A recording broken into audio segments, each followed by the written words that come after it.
Hello बेटा जी, कैसे हैं आप लोग। आज हम करने वाले हैं क्लास 9 चैप्टर 8 क्वाड्रिलेटरल्स की exercise 8.1। Welcome to EL academy. My name is Manoj Rana. तो बिना टाइम वेस्ट किए शुरू करते हैं। फर्स्ट क्वेश्चन जो है बेटा जी ये कह रहा है the angles of quadrilateral are in the ratio 3:5:9:13। Find all the angles of the quadrilateral. तो क्वाड्रिलेटरल जो है बेटा जी उसके चार एंगल्स होते हैं, ये तो हम जानते ही हैं।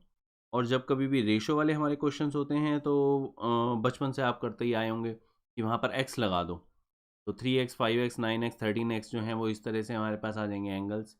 तो इसमें भी वैसा ही करना है, जस्ट हम लैंग्वेज क्योंकि हम 9th में आ गए हैं तो थोड़ी सी परफेक्ट लैंग्वेज, थोड़े से अच्छी स्टेटमेंट्स जो हैं उनके साथ इसे करेंगे। अब करेंगे कैसे, इसमें हम यूज़ करेंगे बेटा जी angle sum property of quadrilaterals. तो प्रॉपरली इसको कैसे करते हैं वो मैं आपको शीट पे ले चलता हूँ, अब आप देख सकते हैं। तो यहाँ पर हमारे पास जो रेशो है बेटा वो है 3:5:9:13। तो 3:5:9:13 है, तो हम यहाँ पर कहेंगे फॉर सम कांस्टेंट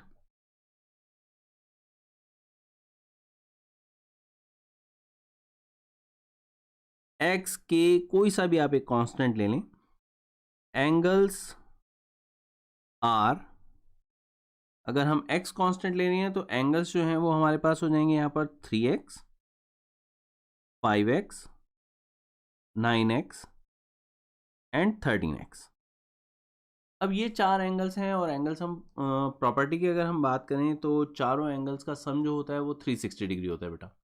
तो अगर हमारे पास चारों एंगल्स का सम 360 डिग्री होता है तो वही यहाँ पर हम यूज़ कर देते हैं। तो यहाँ पर हम लिखते हैं बाय एंगल सम प्रॉपर्टी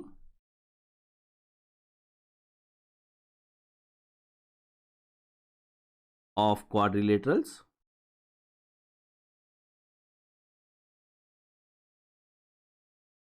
ये जो है ये बिल्कुल प्रॉपर स्टेटमेंट्स होती हैं बेटा, बिल्कुल इन्हीं स्टेटमेंट्स के साथ आप अपनी स्कूल की कॉपी जो है उसे कंप्लीट कर सकते हैं। जो आपके एग्ज़ाम्स होंगे उनमें भी अगर आप ये वाली स्टेटमेंट्स देंगे तो मार्क्स कटने का जो मतलब मार्क्स कटने का कोई चांस रहता ही नहीं है बेटा। अब यहाँ पर जो है वो हम चारों जो हमारे एंगल्स हैं इन सबको हम इस तरह से जोड़ देते हैं 13x, और ये हमारे पास आ जाता है बेटा 360 डिग्री। अगर हम इन्हें ऐड करें तो तुम देख ही सकते हो बेटा 3 5 8 9 17 और 13 हमारे पास टोटल 30x आ जाता है। ये हमारे पास 360 आ गया। इसको आगे अगर हम सॉल्व करते हैं तो x की वैल्यू बेटा आ जाती है हमारे पास 360 डिग्री डिवाइडेड बाई 30। तो क्लियरली 12 डिग्री हमारे पास आ गया। अब जो है हमने सिर्फ जो हमारे पास 3x 5x है उनकी वैल्यू लेनी है। तो 3x यानी 3 इंटू 12 डिग्री यानी 36 डिग्री, 5x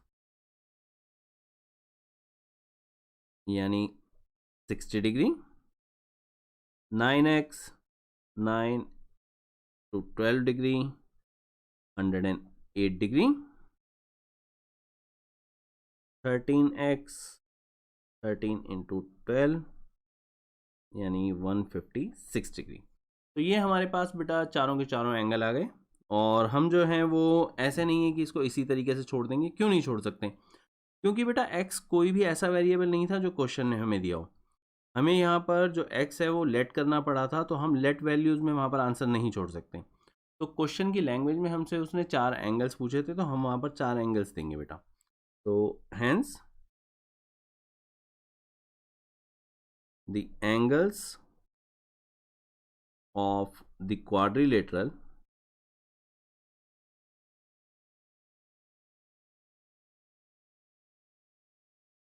आर, जो भी हमारे पास आए हैं, यानी 36 degree 60 degree 108 degree and finally 156 degrees. ये होगा हमारा फाइनल आंसर बेटा। तो बेटा जी हम आ गए हैं एक्सरसाइज 8.1 के सेकंड क्वेश्चन पे। अब सेकंड क्वेश्चन जो है ये हमसे कह रहा है बेटा if the diagonals of a parallelogram are equal then show that it is a rectangle. Rectangle जो है वो एक पैरेललोग्राम होता है, ओके है, लेकिन उसकी दो डिस्टिंक्ट प्रॉपर्टीज होती हैं।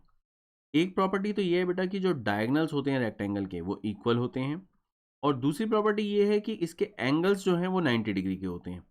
तो अगर हम सिर्फ एक एंगल भी 90 डिग्री अगर हम प्रूव कर दें तो भी वो वहाँ पर हम प्रूव कर सकते हैं कि वो रेक्टेंगल है। अब प्रॉब्लम क्या है कि डायगोनल वाली प्रॉपर्टी तो यहाँ यूज़ हो नहीं सकती क्योंकि वो तो गिवन डेटा है। तो अगर वो गिवन डेटा है तो हमारे पास दूसरी प्रॉपर्टी बची कि हम यहाँ पर सिर्फ 90 डिग्री अगर प्रूव कर दें किसी तरीके से, तो हम ये कह सकते हैं कि हाँ ए बी सी डी जो हमारा पैरेललोग्राम है वो रेक्टेंगल है।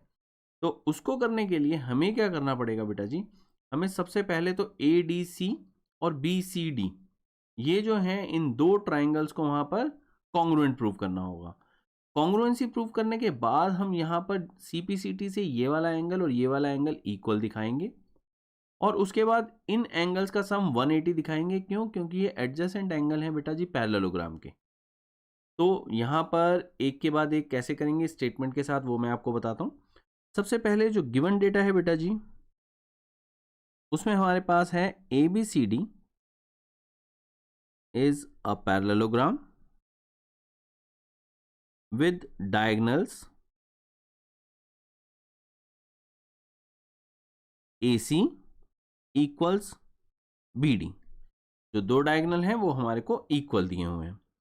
यहाँ पर हमने प्रूव क्या करना है, हमने प्रूव करना है कि ABCD जो है वो एक रेक्टेंगल है।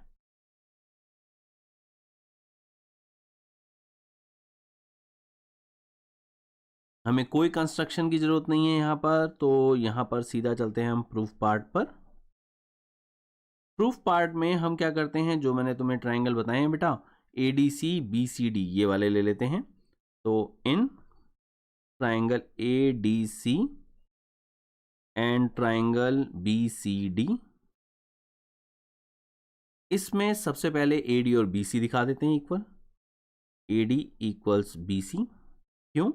क्योंकि ऑपोजिट साइड हैं पैरेललोग्राम की बेटा, ऑपोजिट साइड्स ऑफ पैरेललोग्राम, क्योंकि ये तो गिवन है ना ABCD जो है वो एक पैरेललोग्राम है।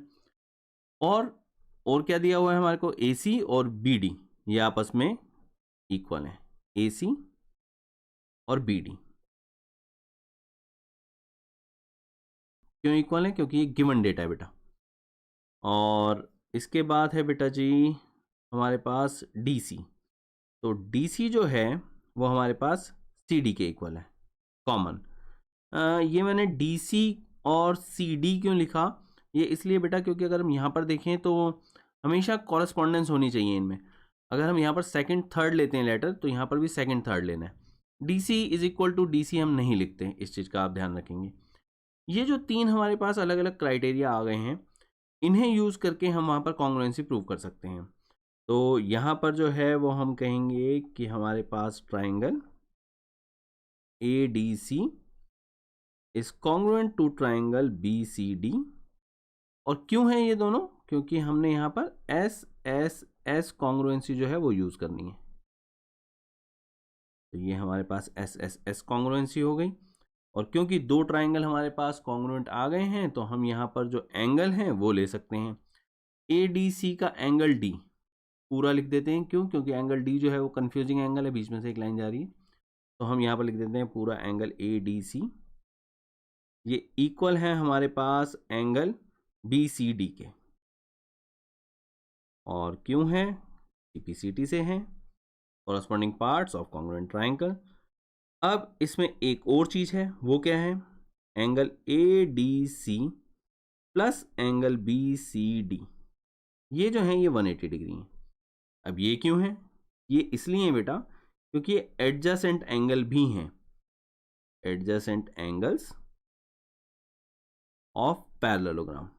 जो एडजेसेंट एंगल होते हैं पैरेललोग्राम के वो हमेशा सप्लीमेंट्री होते हैं। तो अगर हम कोई से भी दो एंगल, जैसे हमने ये ADC और BCD लिया है, मैं ADC के साथ में ये वाला भी एंगल ले सकता था यानी BAD। कोई से भी दो एंगल जो एडजेसेंट होते हैं वो हमेशा सप्लीमेंट्री होंगे।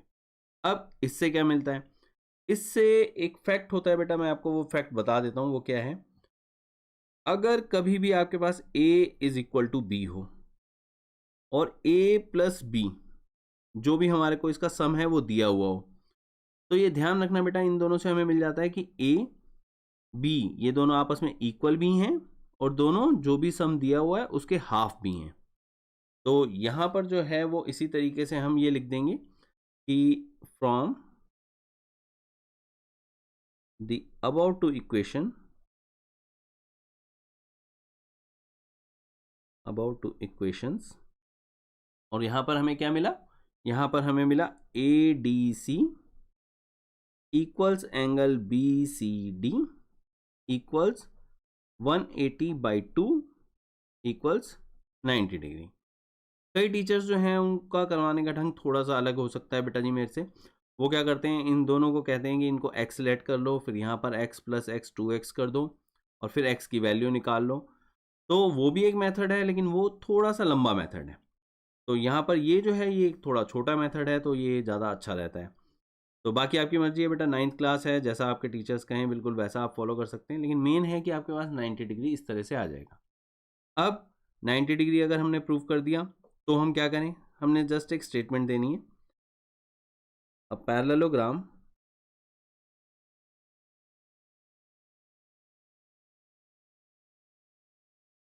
with an angle of 90 degree is a rectangle।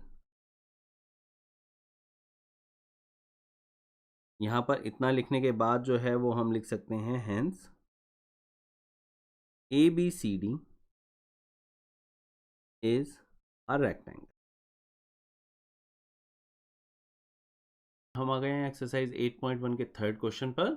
अब यहाँ पर ये कह रहा है बेटा जी, show that if the diagonals of a quadrilateral bisect each other at right angles then it is a rhombus. अब अगर हमने किसी को रोम्बस प्रूव करना है तो हमें रोम्बस की प्रॉपर्टीज पता होनी चाहिए। रोम्बस की जो प्रॉपर्टीज हैं वो दो हैं बेटा जी। एक है कि जो भी उसके डायगोनल्स होते हैं वो एक दूसरे को राइट एंगल पे बाइसेक्ट करते हैं, और जो दूसरी प्रॉपर्टी है वो है कि चारों साइड्स इसकी इक्वल होती हैं। अब इन दो प्रॉपर्टीज में से एक प्रॉपर्टी जो है वो तो उसने गिवन में ही दी हुई है, तो हम वो तो यूज़ कर नहीं सकते, तो ऑब्वियस है हमें दूसरी प्रॉपर्टी यूज़ करनी पड़ेगी, यानी रोम्बस जो है उसकी चारों साइड्स जो है वो हम किसी भी तरीके से अगर इक्वल प्रूव कर देंगे, जो भी मतलब क्वाड्रिलेटरल दिया हुआ है, तो वो रोम्बस प्रूव हो जाएगा। अब अगर आप देखेंगे तो मैंने ये वाला जो क्वाड्रिलेटरल है वो वहाँ पर बनाया हुआ है, और ऑब्वियस है बेटा रोम्बस प्रूव करना है तो मुझे रोम्बस ही बनाना पड़ेगा। तो रोम्बस मैंने यहाँ पर ये बनाया हुआ है, क्योंकि प्रूव हम वो तो कर ही नहीं सकते ना बेटा, जो चीज़ हो ना, जो चीज़ है वो ही हम प्रूव कर सकते हैं। तो इसका मतलब ये तो क्लियर ही है कि ये एक रोम्बस है, लेकिन रोम्बस की डायरेक्ट प्रॉपर्टीज़ नहीं दी हुई हैं। तो अब वो लेकर कैसे आएंगे, ज़रा उनकी बात करते हैं। हमें ये बोला हुआ है बेटा, जो डायगोनल्स हैं ये एक दूसरे को बाइसेक्ट कर रहे हैं और 90 डिग्री पे, यहाँ पर ये इसके इक्वल बोला हुआ है और ये जो है ये इसके इक्वल बोला हुआ है। अब ये एक दूसरे को बाइसेक्ट कर रहे हैं और 90 डिग्री पे कर रहे हैं, इनको हम यूज़ कैसे करेंगे उसकी बात। तो सबसे पहले जो गिवन डेटा है वो लिख लेते हैं। गिवन डेटा में हमें बोला हुआ है बेटा जी, ABCD is a quadrilateral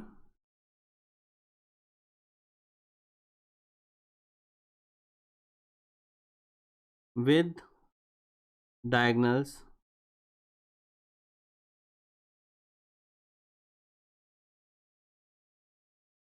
AC and BD bisecting each other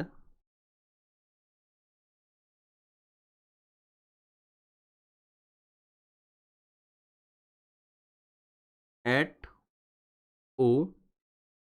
also कोई सा भी एक एंगल जो है वो मैं यहाँ पर दे सकता हूँ बेटा। मान लो मैंने यहाँ पर AOB दे दिया तो भी काफ़ी है, क्योंकि अगर ये 90 होगा बेटा तो ये वाला तो 90 होगा ही। क्यों होगा, क्योंकि ये सप्लीमेंट्री है, ये और ये आपस में एक दूसरे के जो हैं वो वर्टिकली ऑपोजिट हैं। तो कोई सा भी एक एंगल जो है वो हम वहाँ पर दे सकते हैं, और नहीं तो हम लैंग्वेज में ही दे सकते हैं कि diagonal AC and BD bisect each other eight 90 degree. तो ये आपकी मर्जी है। अब इसमें हमने प्रूव क्या करना है, हमने प्रूव करना है बेटा कि ये ABCD जो है वो एक रोम्बस है।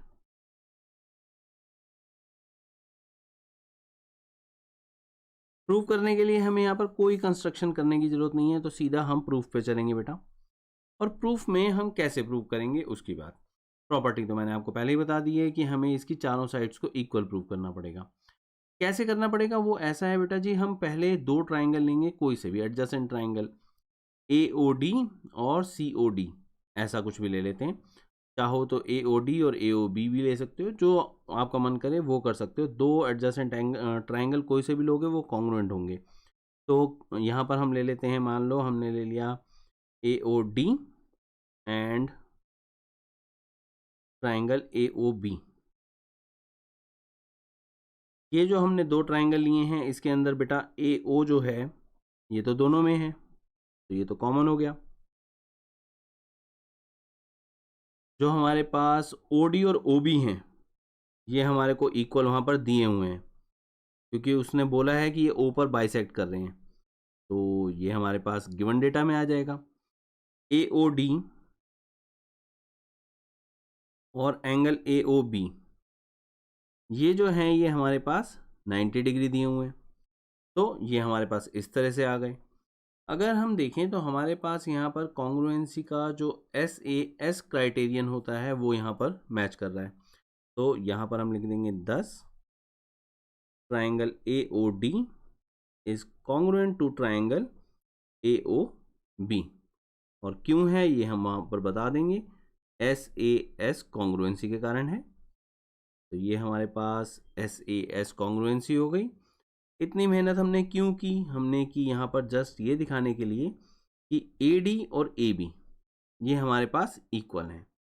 अब अगर मान लो AD और AB इक्वल हैं तो हम देखेंगे बेटा जी जैसे हमने ये दो ट्राइंगल लिए वैसे ही अगर हम ये दोनों लेते तो बीच में ये कॉमन आती, ये और ये गिवन डेटा में हमारे को बाइसेक्शन के कारण दिया हुआ है।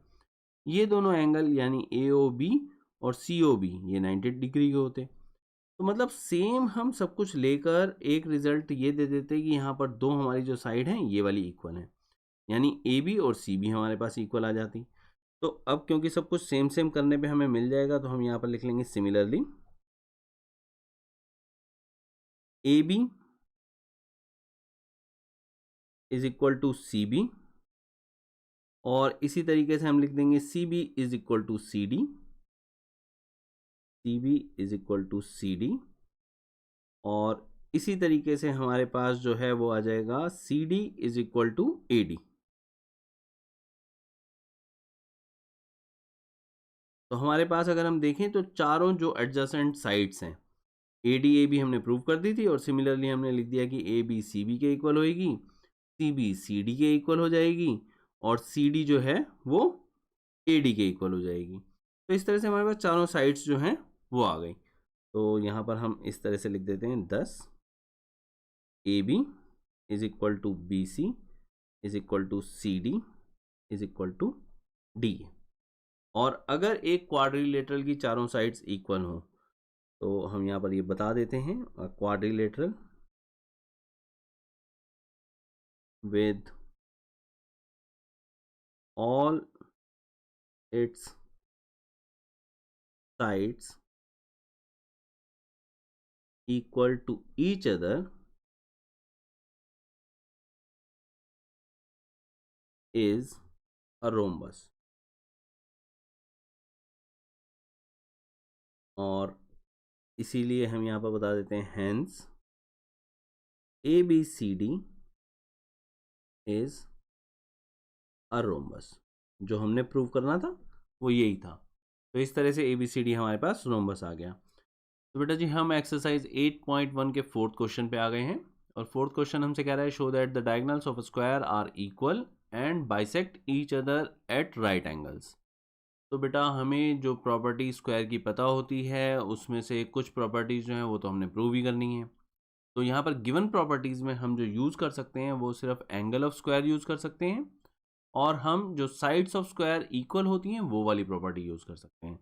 तो वही प्रॉपर्टीज़ को यूज़ करके हम पहुँचेंगे यहाँ पर किसी भी तरीके से कि AC और BD इक्वल है, और हम दिखाएंगे यहाँ पर अगर मान लो ये हमारे पास बीच में O है तो OA OC के इक्वल है, OB OD के इक्वल है, और ये जो हमारे पास एंगल्स हैं ये 90 डिग्री हैं।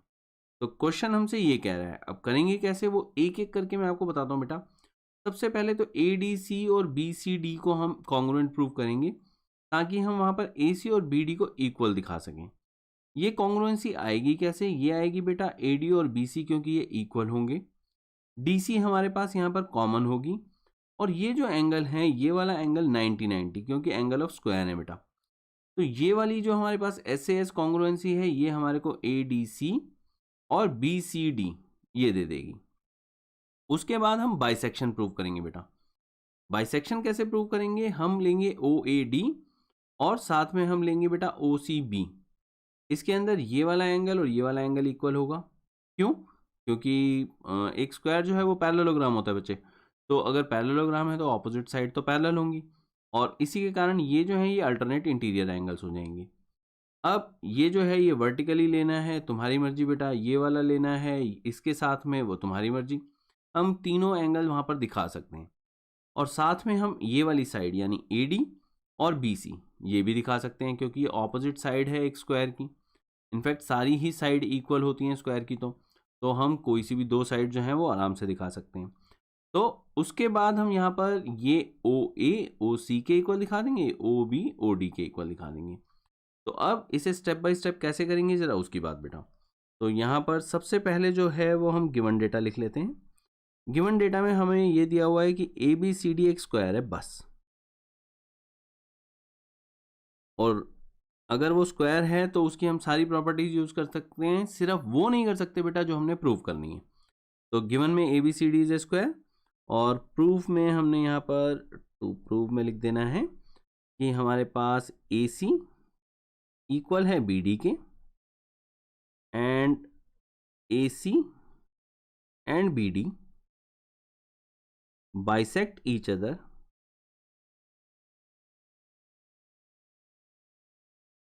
Eight right angle. तो ये हमने प्रूफ करना है। कैसे करेंगे हम ये, इसको ज़रा आप देखते हैं बेटा। तो प्रूफ में सबसे पहले हम ले लेते हैं ADC और BCD in triangle ACD and triangle BDC।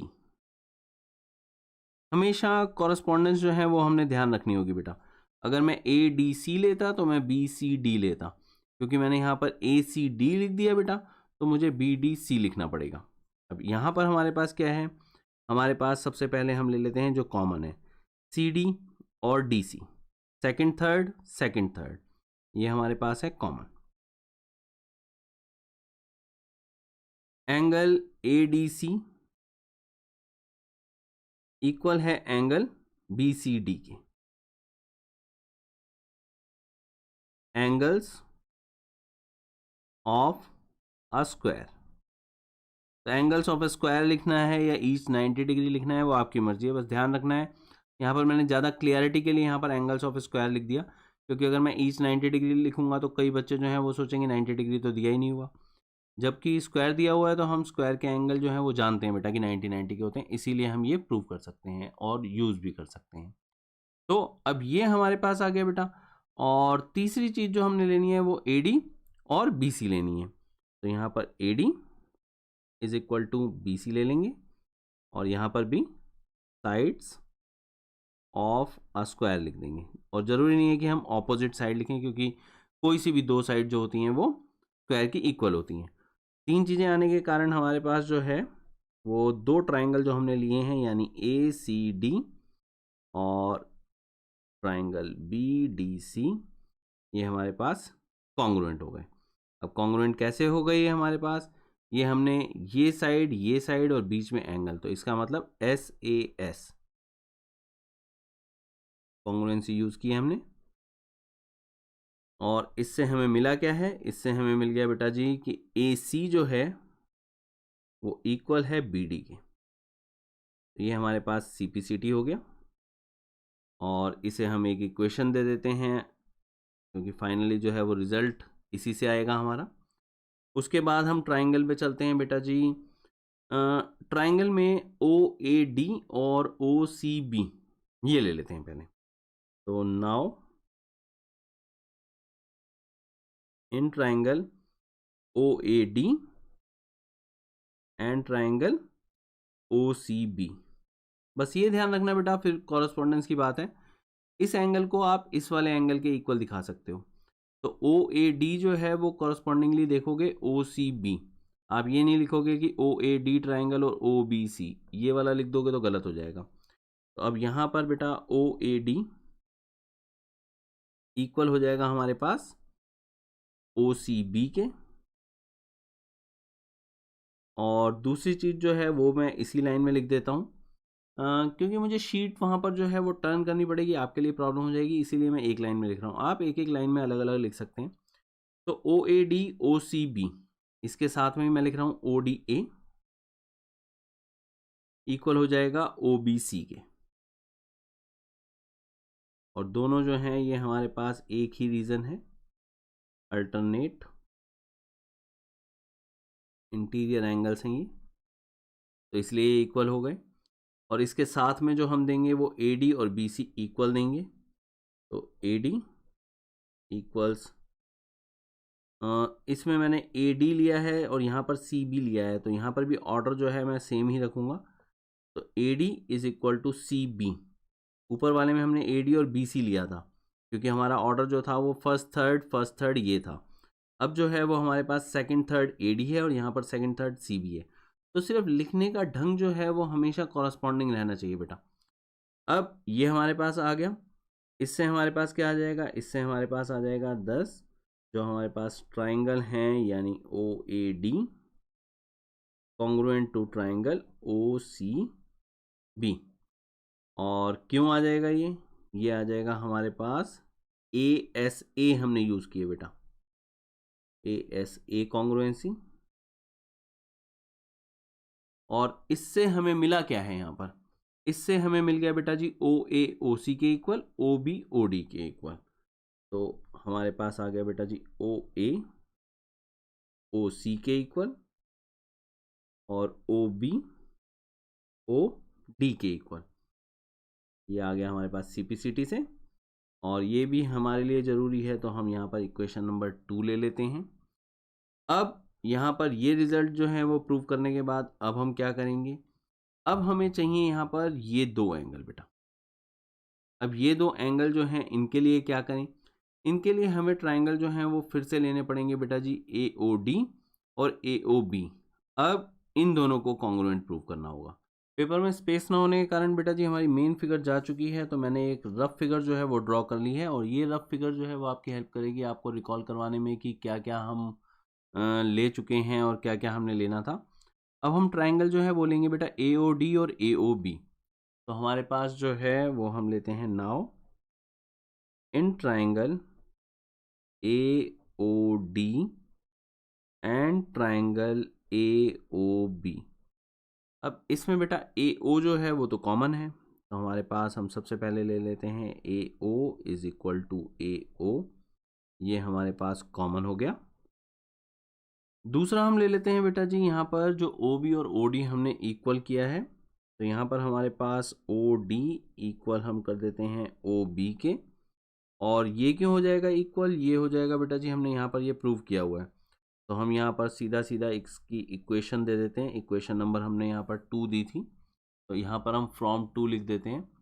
और तीसरी चीज़ जो है वो हमारे पास है AD और AB इक्वल हैं, तो AD और AB इक्वल हैं, तो हम यहाँ पर लिखेंगे AD इक्वल्स AB, और रीज़न यहाँ पर दे देंगे क्योंकि ये साइड्स हैं बेटा स्क्वायर की, तो साइड्स ऑफ अ स्क्वायर। तो ये तीन चीज़ें हमारे पास आ गई, तीनों साइड्स हमने इक्वल प्रूव कर दी हैं, तो हम यहाँ पर लिख सकते हैं हमारा जो ट्राइंगल है AOD कॉन्ग्रुएंट हो गया है हमारे ट्राइंगल AOB के साथ में। और क्यों हो गया है वो हम यहाँ पर बता देंगे, हमने यहाँ पर यूज़ की है SSS कॉन्ग्रुएंसी।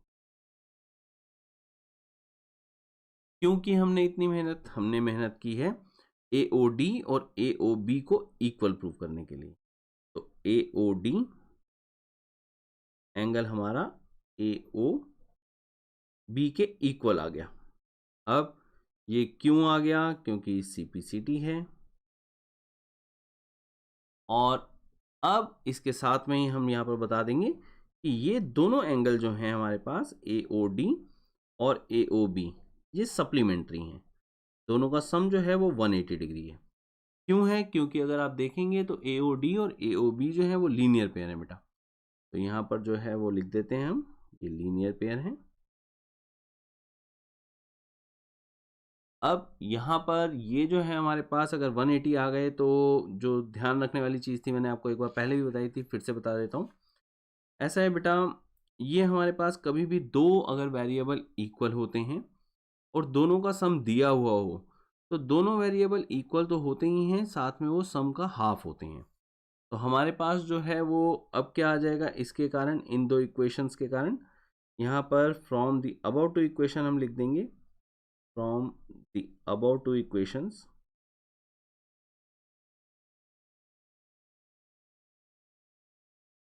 ये आ जाएगा बेटा जी कि AOD इक्वल है AOB के, और ये सम के हाफ के इक्वल हैं, यानी 180 डिग्री के हाफ के इक्वल, यानी 90 डिग्री के। और इसे मैं इक्वेशन नंबर दे देता हूं 3। और अगर हम यहां पर 1, 2 और 3 देखें तो 1 से ये प्रूव हो गया बेटा कि AC BD के इक्वल है। सेकंड से ये प्रूव हो गया बेटा कि OA OC के इक्वल है, OB OD के इक्वल है। इसका मतलब ये हुआ कि हमारे पास AC और BD एक दूसरे को बाइसेक्ट कर रहे हैं।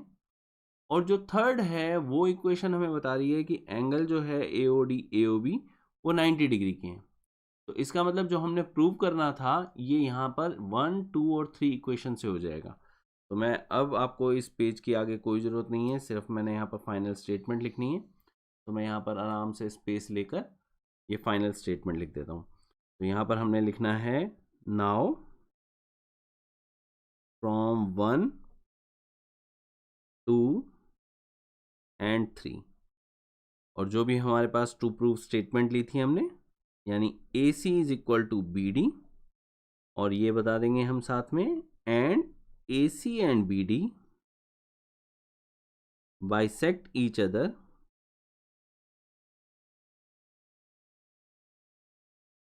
Eight right angle. तो ये हमने प्रूव कर दिया। तो बेटा जी हम आ गए हैं एक्सरसाइज 8.1 के क्वेश्चन नंबर 5 पे। ये क्वेश्चन जो है ये कह रहा है बेटा, show that if the diagonals of a quadrilateral are equal and bisect each other at right angles then it is a square. Square को प्रूव करने के लिए हमें ये प्रूव करना होता है कि एक क्वाड्रिलेटरल जो है वो एक रोम्बस भी है और साथ में एक रेक्टेंगल भी है। तो कोई सी भी एक प्रॉपर्टी जो है वो हम रोम्बस की यूज कर सकते हैं और कोई सी भी एक प्रॉपर्टी जो है वो रेक्टेंगल की प्रूव कर सकते हैं। प्रॉब्लम क्या है बेटा कि यहाँ पर ये पहले से ही बोला हुआ है कि डायगोनल जो है वो इक्वल है, जो कि एक रेक्टेंगल की प्रॉपर्टी है। तो इसका मतलब ये तो हम यूज नहीं कर सकते। और दूसरा हमें बोला हुआ है कि डायगोनल्स जो है bisect each other at right angles, तो ये रोम्बस की प्रॉपर्टी है, तो इसे भी यूज नहीं कर सकते। तो बाकी और कौन सी प्रॉपर्टी जो है वो इनकी बची? तो ऐसे में हमारे पास दो प्रॉपर्टी बची हैं बेटा जी। एक रोम्बस की प्रॉपर्टी बची है, वो ये कि सारी साइड्स इक्वल होती हैं, और एक रेक्टेंगल की प्रॉपर्टी बची है कि सारे एंगल्स जो हैं वो 90 डिग्री के होते हैं। तो अगर हम यहाँ पर प्रूव कर दें कि सारी साइड्स इक्वल हैं और एंगल्स जो हैं वो 90 डिग्री के हैं, तो ये अपने आप प्रूव हो जाएगा कि ये स्क्वायर है। तो यहाँ पर हमें जो दिया हुआ है वो मैंने यहाँ पर एक रफ फिगर पहले से ही बना दी है। ये हमारे पास एक ABCD एक क्वाड्रिलेटरल दिया हुआ है। इसके जो हमारे पास डायगोनल्स हैं वो इक्वल हैं और एक दूसरे को बाइसेक्ट कर रहे हैं। तो मैं यहाँ पर ये इस तरह से साइन बना देता हूँ ताकि आप फिगर में समझ सकें। और साथ में हमें बोला हुआ है कि बाइसेक्ट कर रहे हैं 90 डिग्री पे, तो ये हमारे पास 90 डिग्री होगी। और AC और BD इक्वल भी दिए हुए हैं डायगोनल्स जो हैं। तो अब ये गिवन डेटा पहले लिख लेते हैं और उसके बाद सोचते हैं कि हम इसको किस तरह से प्रूव कर सकते हैं।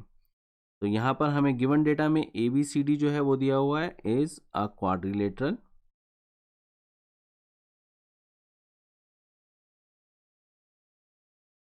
with AC equals BD, और ये दिया हुआ है कि AC and BD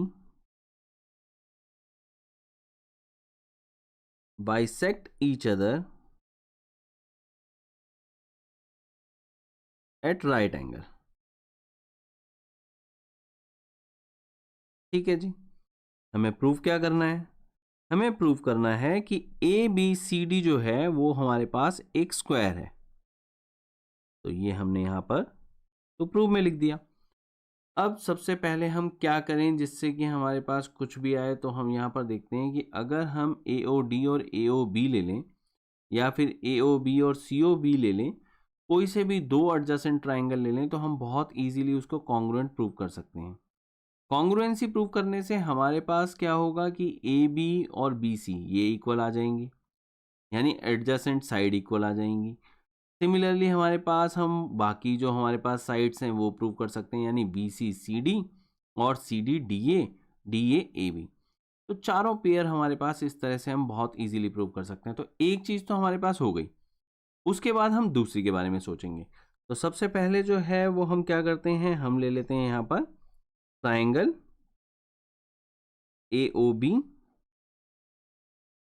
और साथ में हम ले लेते हैं सी ओ बी।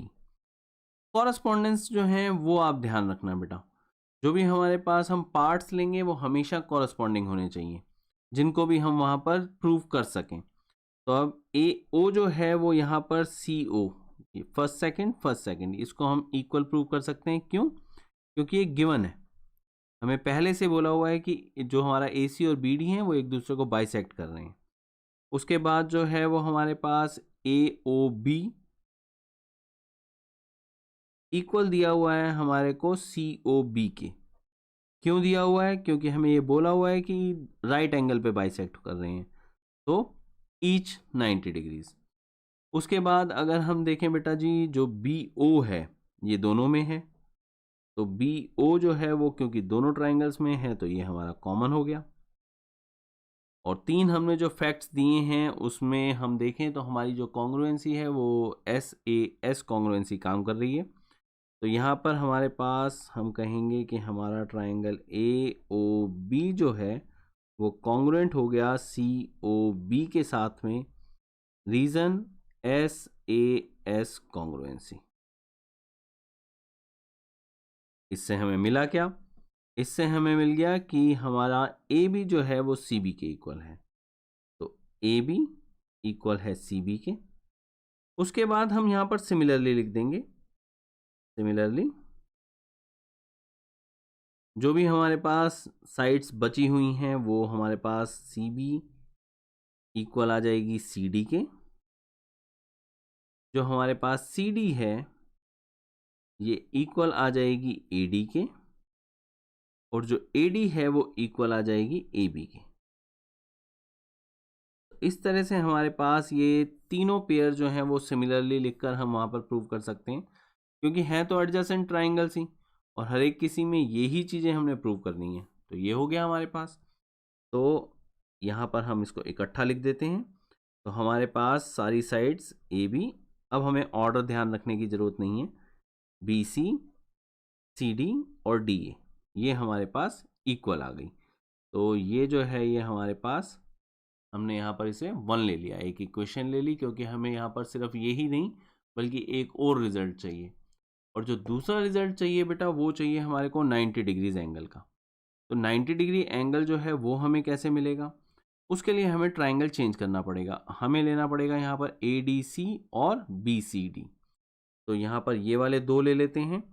तो now in triangle A D C and triangle B C D, अब इन दोनों ट्राइंगल में अगर हम देखें तो AD जो है वो हमारे पास BC के इक्वल है। पेज जो है वो थोड़ा सा ले लेते हैं और मैं आपको जो फिगर है वो फिगर एक रफ फिगर में दिखा देता हूँ। इससे पहले वाले क्वेश्चन के लिए हमने एक रफ फिगर बनाई थी और वही हमारी यहाँ पर भी यूज हो जाएगी, क्योंकि जस्ट अगर हम देखें तो ये कन्वर्स है उसका, जो उसके अंदर गिवन डेटा था वो इसके अंदर टू प्रूव में चला गया है, जो उसके अंदर टू प्रूव में था वो यहाँ पर गिवन है, सिर्फ इतना सा फर्क आया है। तो अब इस फिगर को देखकर आप इजीली समझ सकते हैं कि हम क्या क्या ले रहे हैं। AD ये हमारे पास AD है, ये मैंने यहाँ पर इक्वल ले लिया बेटा BC के, और क्यों ली है यहाँ पर मैं रीज़न दे दूंगा फ्रॉम 1, क्योंकि हम ये प्रूव कर चुके हैं कि सारी साइड्स इक्वल हैं। उसके बाद हमारे पास जो DC है, जो बेस है, वो CD के इक्वल हो जाएगा। ये हमारे पास सेकंड थर्ड, यहाँ पर सेकंड थर्ड हमारे पास CD है, और ये जो है ये हम यहाँ पर लिख लेंगे कॉमन। और AC और BD ये हमारे को वहाँ पर दी हुई हैं, तो ये हमारे पास गिवन डेटा हो गया। अब ये तीन जो हमारे पास हैं इनसे हमें क्या मिला? इनसे हमारे को ट्राइंगल मिल गया बेटा जी ADC कॉन्ग्रुएंट BCD के। क्यों मिल गया? SSS कॉन्ग्रुएंसी से। तो ये हमारी SSS कॉन्ग्रुएंसी लग गई। अब क्योंकि ये हमारे पास जो ADC ट्राइंगल है और जो BCD ट्राइंगल है ये हमारे कॉन्ग्रुएंट आ गए, तो ये वाला एंगल यानी ADC और BCD ये भी हमारे पास इक्वल आ गए। तो देयरफॉर ट्राइंगल ADC इक्वल आ गया हमारे पास एंगल BCD के। मैं यहाँ पर ट्राइंगल बोल गया। एंगल ADC जो है वो हमारा BCD के इक्वल आ गया। ये हम यहाँ पर लिख देते हैं CPCT। इसे हम दे देते हैं इक्वेशन नंबर 2। अब यहाँ पर हम बोलेंगे कि हमारा ABCD एक रोम्बस है। क्यों? क्योंकि हमें अब यहाँ पर ABCD के एडजेसेंट एंगल्स की प्रॉपर्टी यूज करनी है। तो ABCD हमारे पास रोम्बस कैसे है? ये जो है ये यहाँ पर हमारे पास आ गया और इससे हम यहाँ पर ही लिख सकते हैं इट इम्प्लाइज करके, अलग से लाइन हमें लेने की जरूरत नहीं है। ABCD is a rhombus. अब अगर हमने यहाँ पर इसको पहले से ही ABCD रोम्बस जो है वो प्रूव कर दिया है, तो हम इसके जो एंगल्स हैं वो प्रॉपर्टी यूज कर सकते हैं। वो क्या है? ADC प्लस BCD, ये वाले दो एंगल पूरे, ये वाला और ये वाला। तो ये जो हमारे पास पूरे एंगल हैं इनका सम 180 डिग्री होगा। और 180 डिग्री होगा क्यों? क्योंकि ये हैं एडजेसेंट एंगल्स ऑफ रोम्बस।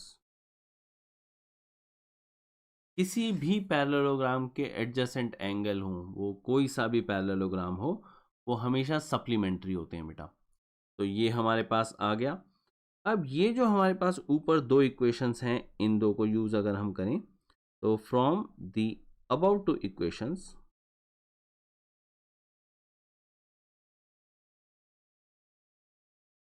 इनसे हमें क्या मिल रहा है कि हमारे पास जो भी ये एंगल्स हैं ADC BCD ये आपस में इक्वल तो हैं ही, और साथ में जो भी उनका सम है ये उस सम के हाफ होते हैं।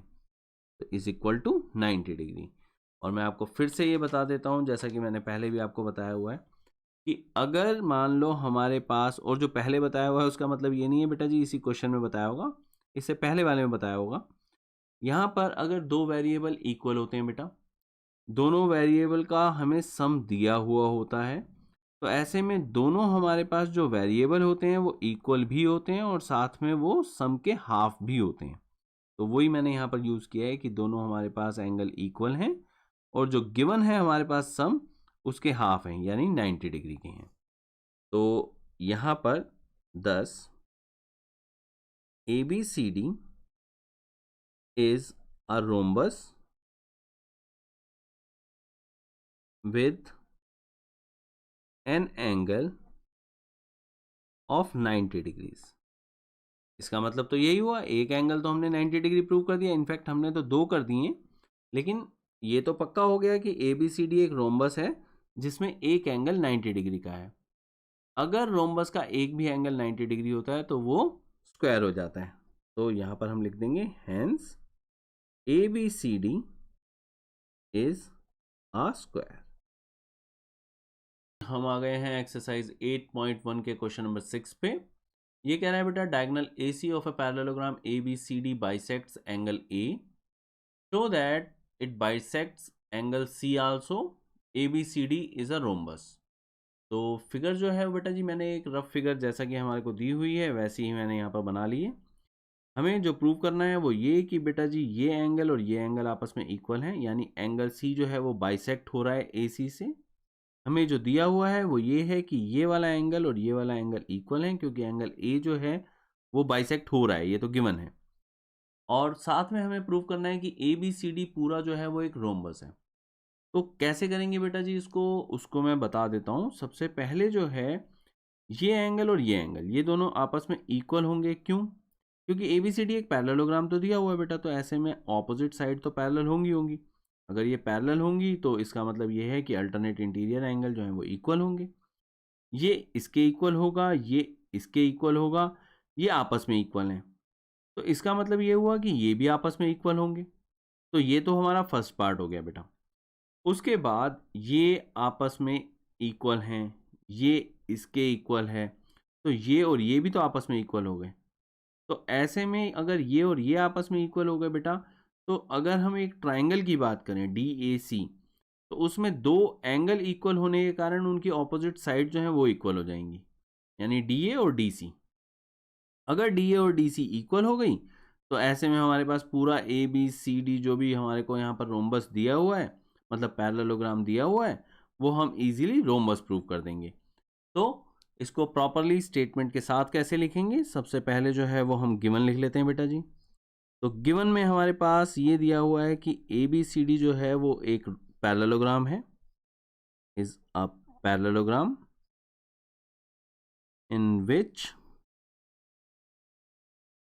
AC bisects angle A। जो हमने प्रूव करना है वो हमारे को दो अलग अलग पार्ट्स हैं। तो जो फर्स्ट पार्ट है उसका वो ये है कि एंगल C जो है वो बाइसेक्ट हो रहा है, तो AC बाइसेक्ट्स एंगल C। और जो सेकंड पार्ट है उसमें हमने प्रूव करना है कि ABCD इज अ रोम्बस। कैसे प्रूव कर सकते हैं इसको, कोई कंस्ट्रक्शन तो चाहिए नहीं, तो यहाँ पर सीधा सीधा प्रूफ पार्ट में चलते हैं। प्रूफ पार्ट में हम यहाँ पर देंगे कि angle D A C, here angle D A C equal है एंगल बी ए सी के। क्यों है, ये है given. Angle D A C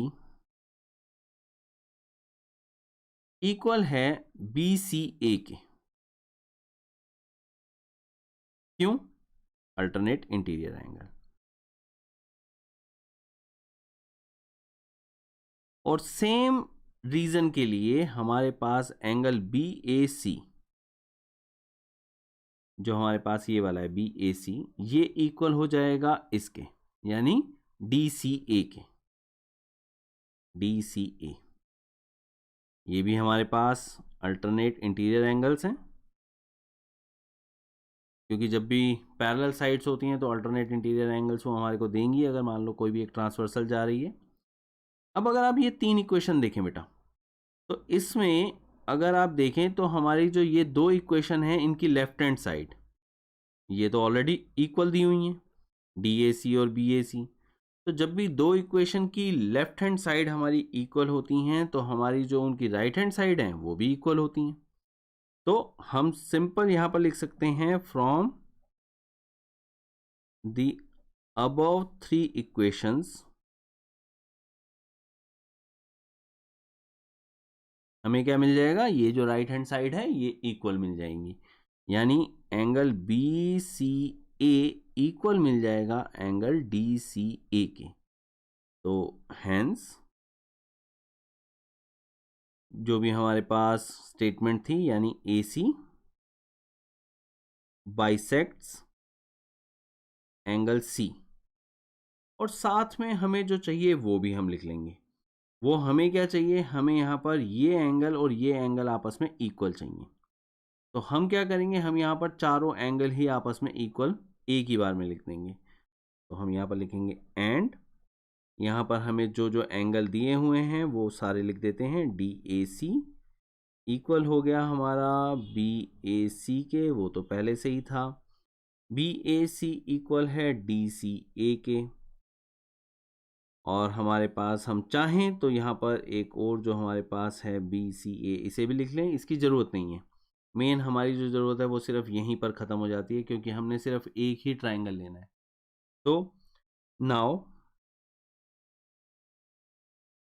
in triangle D A C, since angle D A C equal है एंगल डी सी ए के, और इसके लिए अगर आप चाहो तो यहाँ पर बेटा इक्वेशन दे दो और यहाँ पर जो है वो फ्रॉम वन कर दो रेफरेंस के लिए। या फिर शुरुआत ही आप कर सकते हो फ्रॉम द अबव इक्वेशन, आपकी मर्जी है। तो मेन है कि क्योंकि इस ट्राइंगल के अंदर दो एंगल हमारे इक्वल हैं, तो उससे हमारे को जो साइड है डी ए और डी सी, अब डी ए सी के ऑपोजिट हमारी डी सी है, ये इक्वल मिल जाएगी हमारे को यहाँ पर डी ए के। और रीज़न हम यहाँ पर लिख देंगे, opposite sides to equal angles, जो भी हमारे पास इक्वल एंगल्स हैं उनकी ऑपोजिट साइड्स हैं ये। अब डी सी और डी ए अगर हमारे को इक्वल मिल गए तो बेसिकली हमें मिला क्या है, तो बेसिकली अगर हम देखें तो हमें यहाँ पर ये मिल गया है कि हमारा पैरेललोग्राम जो था उसकी एक पेयर जो है वो इक्वल है साइड्स की। तो यहाँ पर हम लिखते हैं 10 ABCD is a parallelogram with a pair of adjacent sides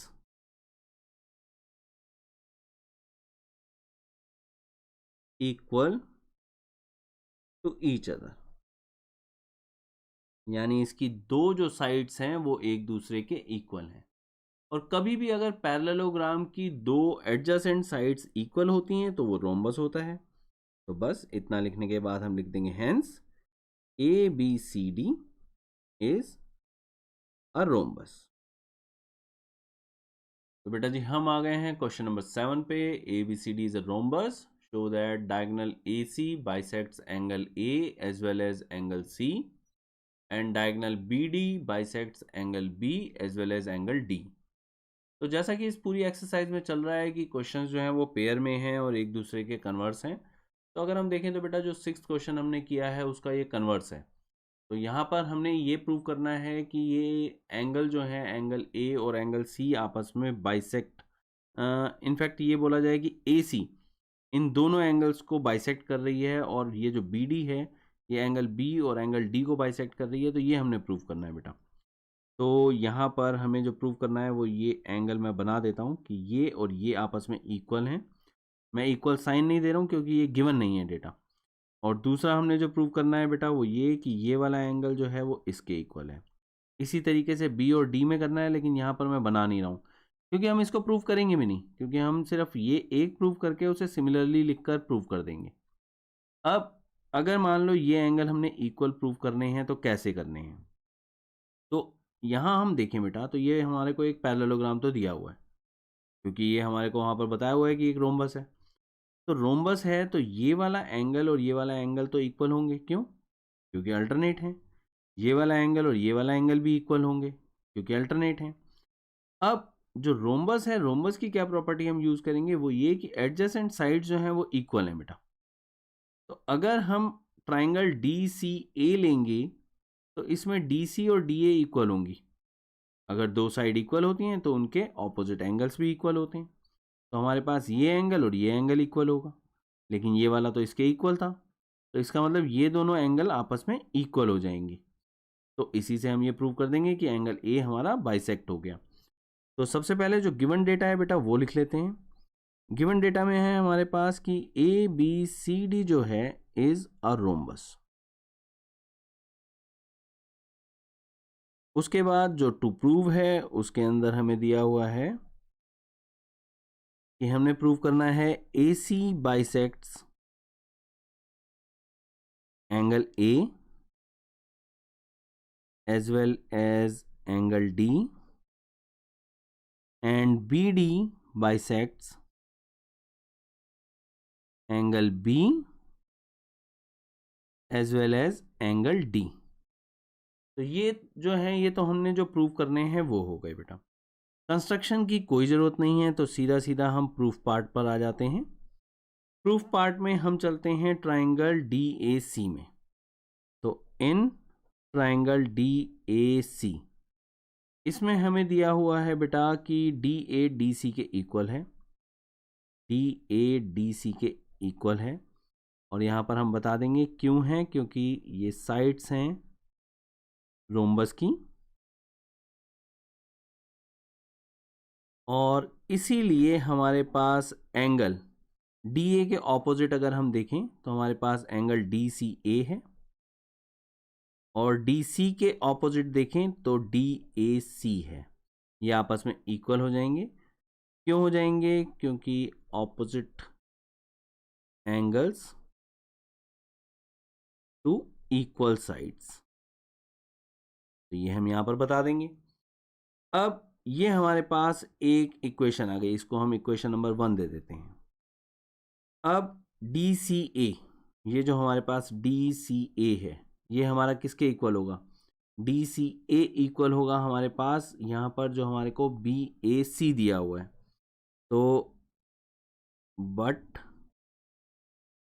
DCA हमारा इक्वल हो जाएगा बेटा जी BAC के। क्यों हो जाएगा? क्योंकि ये जो है ये हमारे पास अल्टरनेट इंटीरियर एंगल है, और इन दो इक्वेशन से अगर हम देखें तो DCA दोनों में है, लेफ्ट हैंड साइड इक्वल होगी तो राइट हैंड साइड भी इक्वल होगी। तो from the above two equations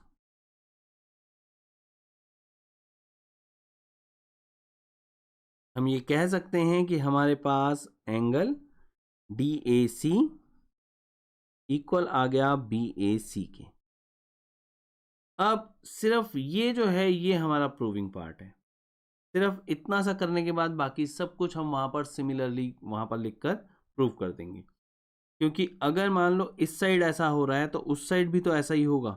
क्यों? क्योंकि ये एंगल और ये एंगल भी तो आपस में अल्टरनेट हैं, और ये हम आपस में इक्वल पहले ही प्रूव कर चुके हैं। तो बिल्कुल सिमिलर वे में ही हमारे पास ये दिखा देंगे हम कि AC जो है वो C को बाइसेक्ट कर रहा है। तो अभी के लिए यहाँ पर हम लिख देते हैं hence AC bisects angle A। इसके बाद जो मैं आपको समझा रहा था वो हम सिमिलरली करके लिखेंगे। Similarly AC bisects angle C, जो दूसरा एंगल है हमारे पास। और बिल्कुल इसी तरीके से हम जो है वो प्रूव कर सकते हैं BD के लिए। तो यहाँ पर जो है वो हम लिख देंगे कि similarly we can show that BD bisects angle B as well as angle D। तो इसका मतलब AC A और C को बाइसेक्ट कर रही है और BD B और D को बाइसेक्ट कर रही है, और यही चीज़ हमने वहाँ पर प्रूव करनी थी। तो हेंस अगर आप चाहें तो एक ही स्टेटमेंट जो हमने वहाँ पर टू प्रूव में लिखी थी उसे एक बार में लिख दीजिए। AC बाइसेक्ट्स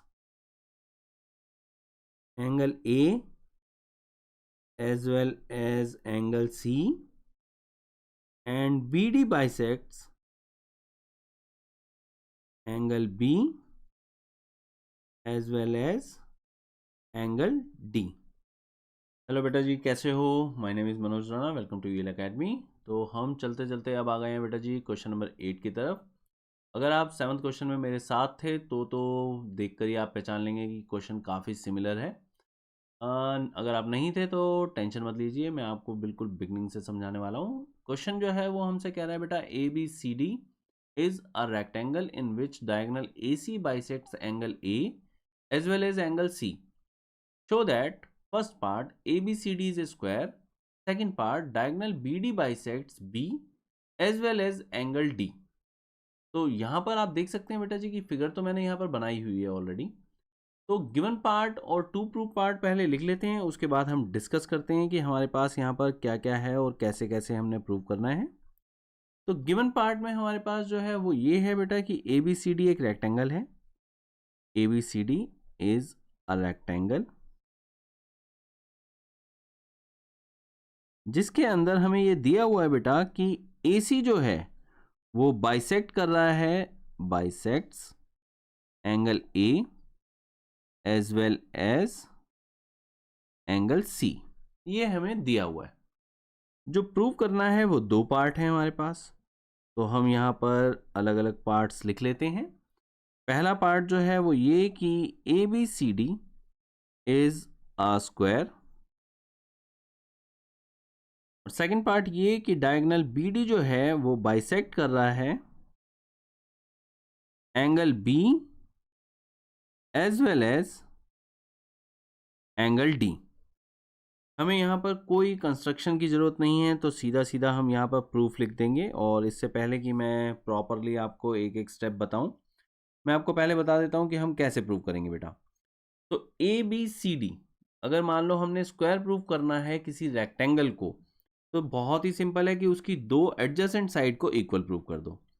तो ABCD में अगर मान लो मैं ये कहता हूँ कि ये एंगल इसके इक्वल है, ये वाला एंगल इसके इक्वल है, ये वाला एंगल इसके इक्वल हम प्रूव कर सकते हैं क्योंकि ये रेक्टेंगल दिया हुआ है बेटा। रेक्टेंगल है तो ऑपोजिट साइड पैरेलल होंगी, पैरेलल होंगी तो ये एंगल और ये एंगल तो अल्टरनेट इंटीरियर हो जाएगा। तो ऐसे में ये एंगल और ये एंगल अगर मान लो मैंने इक्वल प्रूव कर दिया और ये वाला एंगल इसके इक्वल दिया हुआ है, तो ऐसे में ये एंगल और ये एंगल ये दोनों इक्वल हो गए। तो हम ट्राइंगल BAC में जा सकते हैं। हम ये कह सकते हैं कि ये एंगल इसके इक्वल है, तो इनकी ऑपोजिट साइड इक्वल होंगी, यानी AB और BC जो हैं वो इक्वल होंगी। और एक पेयर भी अगर हमने इस तरह से एडजेसेंट साइड का वहाँ पर इक्वल प्रूव कर दिया, तो वो हमारे पास ABCD हमें स्क्वायर दे देगा। तो पहला पार्ट तो हमारे लिए बहुत ईजी है। जो सेकंड पार्ट है उसमें क्या है, उसमें हमें प्रूव करना है कि ये वाला एंगल और ये वाला एंगल आपस में इक्वल हैं, ये वाला एंगल और ये वाला एंगल आपस में इक्वल है। और वो तब जब हम ABCD को स्क्वायर प्रूव कर चुके हैं। तो अगर ABCD स्क्वायर प्रूव हो चुका है बेटा, तो ABD अगर ये हम ट्राइंगल लेंगे, तो ऐसे में हमारे पास AB और AD के इक्वल होने के बाद, इक्वल क्यों है क्योंकि अब तो स्क्वायर प्रूव कर चुके हैं हम, तो साइड्स इक्वल होंगी। तो AB और AD के इक्वल प्रूव होने के बाद इसके ऑपोजिट एंगल ये और ये आपस में इक्वल हो जाएंगे, और ये वाला एंगल जो होगा वो इसके साथ अल्टरनेट इंटीरियर एंगल होगा। तो ऐसे में ये एंगल इसके भी साथ इक्वल हो गया और ये वाला एंगल नीचे वाले के भी साथ हो गया। तो ऐसे में ये दोनों एंगल जो हैं वो इक्वल हो जाएंगे, और सिमिलरली हमारे पास ये दोनों भी इक्वल हो जाएंगे। तो इसका मतलब BD जो है वो D और B दोनों एंगल को वहाँ पर बाइसेक्ट कर रही है। तो यहाँ पर अब प्रॉपरली बात करते हैं एक एक स्टेप में कैसे कैसे करेंगे। तो सबसे पहले बेटा जी हमारे को ये और ये इक्वल दिया हुआ है, ये और ये इक्वल दिया हुआ है। तो इससे रिजल्ट पे आते हैं। यहाँ पर हमें जो दिया हुआ है वो हमारे पास है बेटा BAC इक्वल दिया हुआ है DAC के, और रीजनिंग में हम लिख देंगे गिवन। और साथ में हमारे पास जो ये BAC है ये इसके साथ इक्वल है, और साथ में ही ये इसके साथ भी इक्वल है। और जो DAC है वो हमारा इसके साथ इक्वल है, तो कोई सा भी ले सकते हैं। मैं यहाँ पर BCA ले रहा हूँ। BCA जो है वो हमारा DAC के साथ में इक्वल है। क्यों? क्योंकि अल्टरनेट इंटीरियर एंगल है। तो ये हमारी मर्जी है कि हम कौन सा वाला पेयर लें। एक हम अल्टरनेट इंटीरियर एंगल पेयर लेंगे और एक गिवन डेटा से जो मिला हुआ है वो लेंगे। अब ये मिलने के कारण अगर आप देखेंगे तो लेफ्ट हैंड साइड जो है वो इक्वल मिल जाएंगी क्योंकि राइट हैंड साइड इक्वल है। तो हम यहाँ पर लिख देंगे from the above two equations, इनसे हमें क्या मिल जाएगा, इनसे हमें मिल जाएगा angle BAC equal angle BCA। अब क्योंकि ये दोनों हमारे पास इक्वल आ गए, तो हम लिख देंगे देयरफॉर इन ट्राइंगल, जो हमारे पास ट्राइंगल है BAC, इसमें हमारे पास ये वाला एंगल और ये वाला एंगल इक्वल है। तो देयरफॉर हमने लिख ही लिया है, तो इसका मतलब हमारे पास इसके साथ हम कॉन्टिन्यूटी में आ रहे हैं।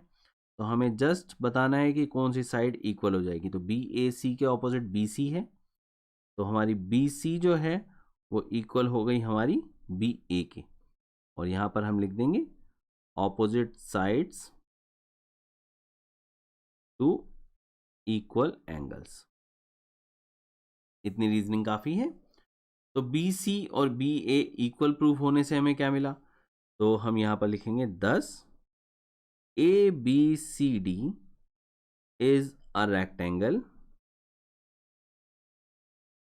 with a pair of adjacent sides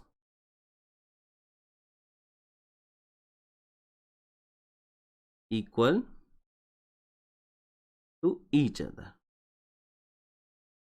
और कोई भी अगर हमारे पास इस तरह से एक एडजेसेंट साइड्स का पेयर अगर इक्वल हो जाता है रेक्टेंगल में, तो वो रेक्टेंगल एक स्क्वायर हो जाता है। तो hence ABCD is a square. तो ये तो हो गया हमारा फर्स्ट पार्ट। अब आ जाते हैं हम सेकंड पार्ट पर। सेकंड पार्ट में हमें यहाँ पर BAD ट्रायंगल जो है वो कंसीडर करना है। तो BAD ट्रायंगल अगर हम कंसीडर करते हैं तो हम यहाँ लिखते हैं नाउ इन ट्रायंगल BAD। अब इसके अंदर जो है वो हमारे पास BA और DA ये इक्वल हो जाएंगे। BA इक्वल हो जाएगा DA।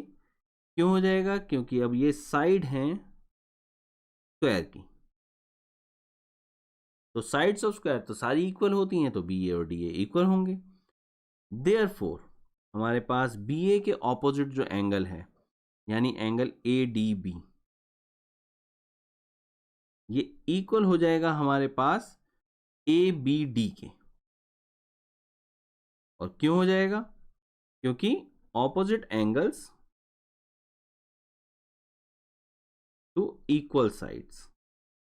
दो साइड्स अगर हमारी इक्वल हैं तो उसके ऑपोजिट जो हमारे पास एंगल्स हैं वो भी इक्वल होंगे।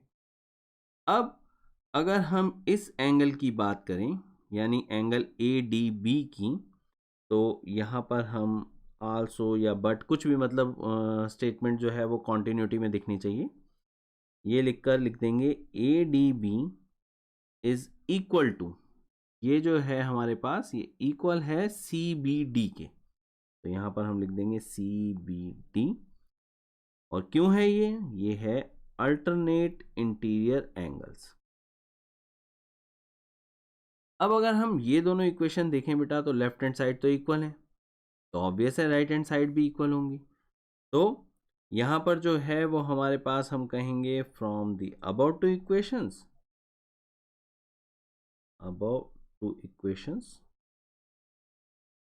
जो भी हमारे पास राइट हैंड साइड में एंगल हैं ये हम यहाँ पर इक्वल लिख देंगे। यानी एंगल ABD इक्वल लिख देंगे हमारे पास CBD के। तो मैं थोड़ा सा स्पेस ले लेता हूँ, इतना ही लूँगा कि हाँ फिगर जो है वो ना जाए। अब जो है वो अगर हम देखें बेटा तो यहाँ पर ABD और CBD इक्वल आने के कारण हम ये कह सकते हैं कि एंगल B हमारा बाइसेक्ट हो रहा है। तो 10 BD बाइसेक्ट्स एंगल B। और क्योंकि सिमिलरली हम प्रूव कर सकते हैं दूसरा पेयर, तो हम जस्ट यहाँ पर लिखेंगे similarly BD bisects angle D।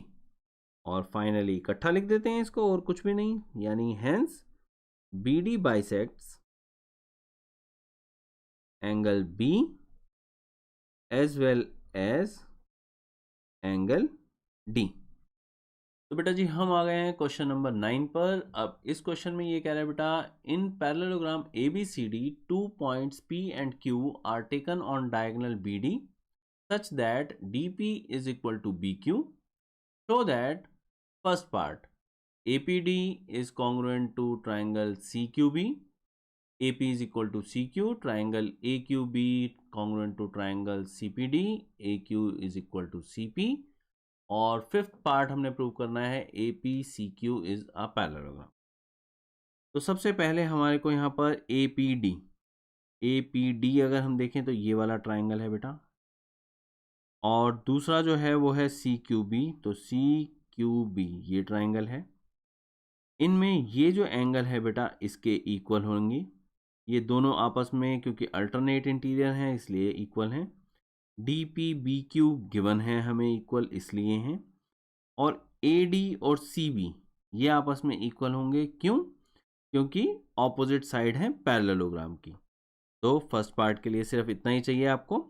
Second part जो है वो इसी का CPCT हो जाएगा। तो फर्स्ट पार्ट के लिए हम यहाँ पर लिख लेते हैं इन ट्राइंगल, जो भी हमें पूछा गया है, APD एंड ट्राइंगल CQB, इसमें हमारे पास जो है वो AD इक्वल हो जाएगा CB के। बस ये ध्यान रखना बेटा, AD is equal to BC मत लिखना, हमेशा कॉरस्पॉन्डेंस के हिसाब से फर्स्ट थर्ड, तो यहाँ पर भी फर्स्ट थर्ड। ये हमारे पास हो जाएगा बेटा ऑपोजिट साइड्स ऑफ पैरेललोग्राम। उसके बाद जो हमारे पास दूसरा है वो DP हमें दिया हुआ है, DP is equal to BQ, तो ये हमारे पास गिवन हो गया। और इनके बीच में जो हमारे पास एंगल है यानी ADP, और इनके बीच में हमारे पास है CBQ, और कॉरस्पॉन्डेंस इसमें भी देख लेना बेटा, फर्स्ट थर्ड सेकंड, तो फर्स्ट थर्ड सेकंड ये जो हैं ये हमारे पास अल्टरनेट इंटीरियर एंगल्स हैं। तीन चीज़ें जो हमने यहाँ पर दी हैं उसके कारण हम आराम से दिखा सकते हैं कि हमारा APD कॉन्ग्रुएंट है CQB के, और रीज़न हम दे देंगे यहाँ पर SAS कॉन्ग्रुएंसी। तो ये हमारे पास इस तरह से हो गया। अब इसके बाद हम क्या करेंगे, इसके बाद ये जो है फर्स्ट पार्ट तो हमारा हो गया है। सेकंड पार्ट जो है वो जस्ट इसका जो CPCT है, मतलब कॉरस्पॉन्डिंग पार्ट APCQ, ये हमारे पास AP जो है वो ऊपर जो हमारे को APD ट्रायंगल दिया हुआ था उसी का पार्ट है बेटा, और जो दूसरी CQ है वो हमारे पास जो दूसरा CQB ट्रायंगल था उसका पार्ट है। तो सेकंड पार्ट तो बहुत इजी है, ये तो सीधा सीधा हम लिखेंगे AP is equal to CQ, और यहाँ पर हम लिख देंगे CPCT। ये हो गया।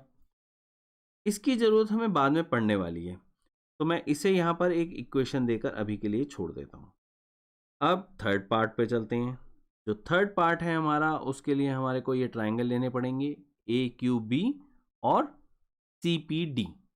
तो सबसे पहले तो लिख लेते हैं यहाँ पर जो हमारे पास ट्रायंगल हैं, तो हम लिखते हैं in triangle AQB and triangle CPD, और इसमें हम जो भी लेना चाहते हैं, हमारे पास सबसे पहले जो है वो AB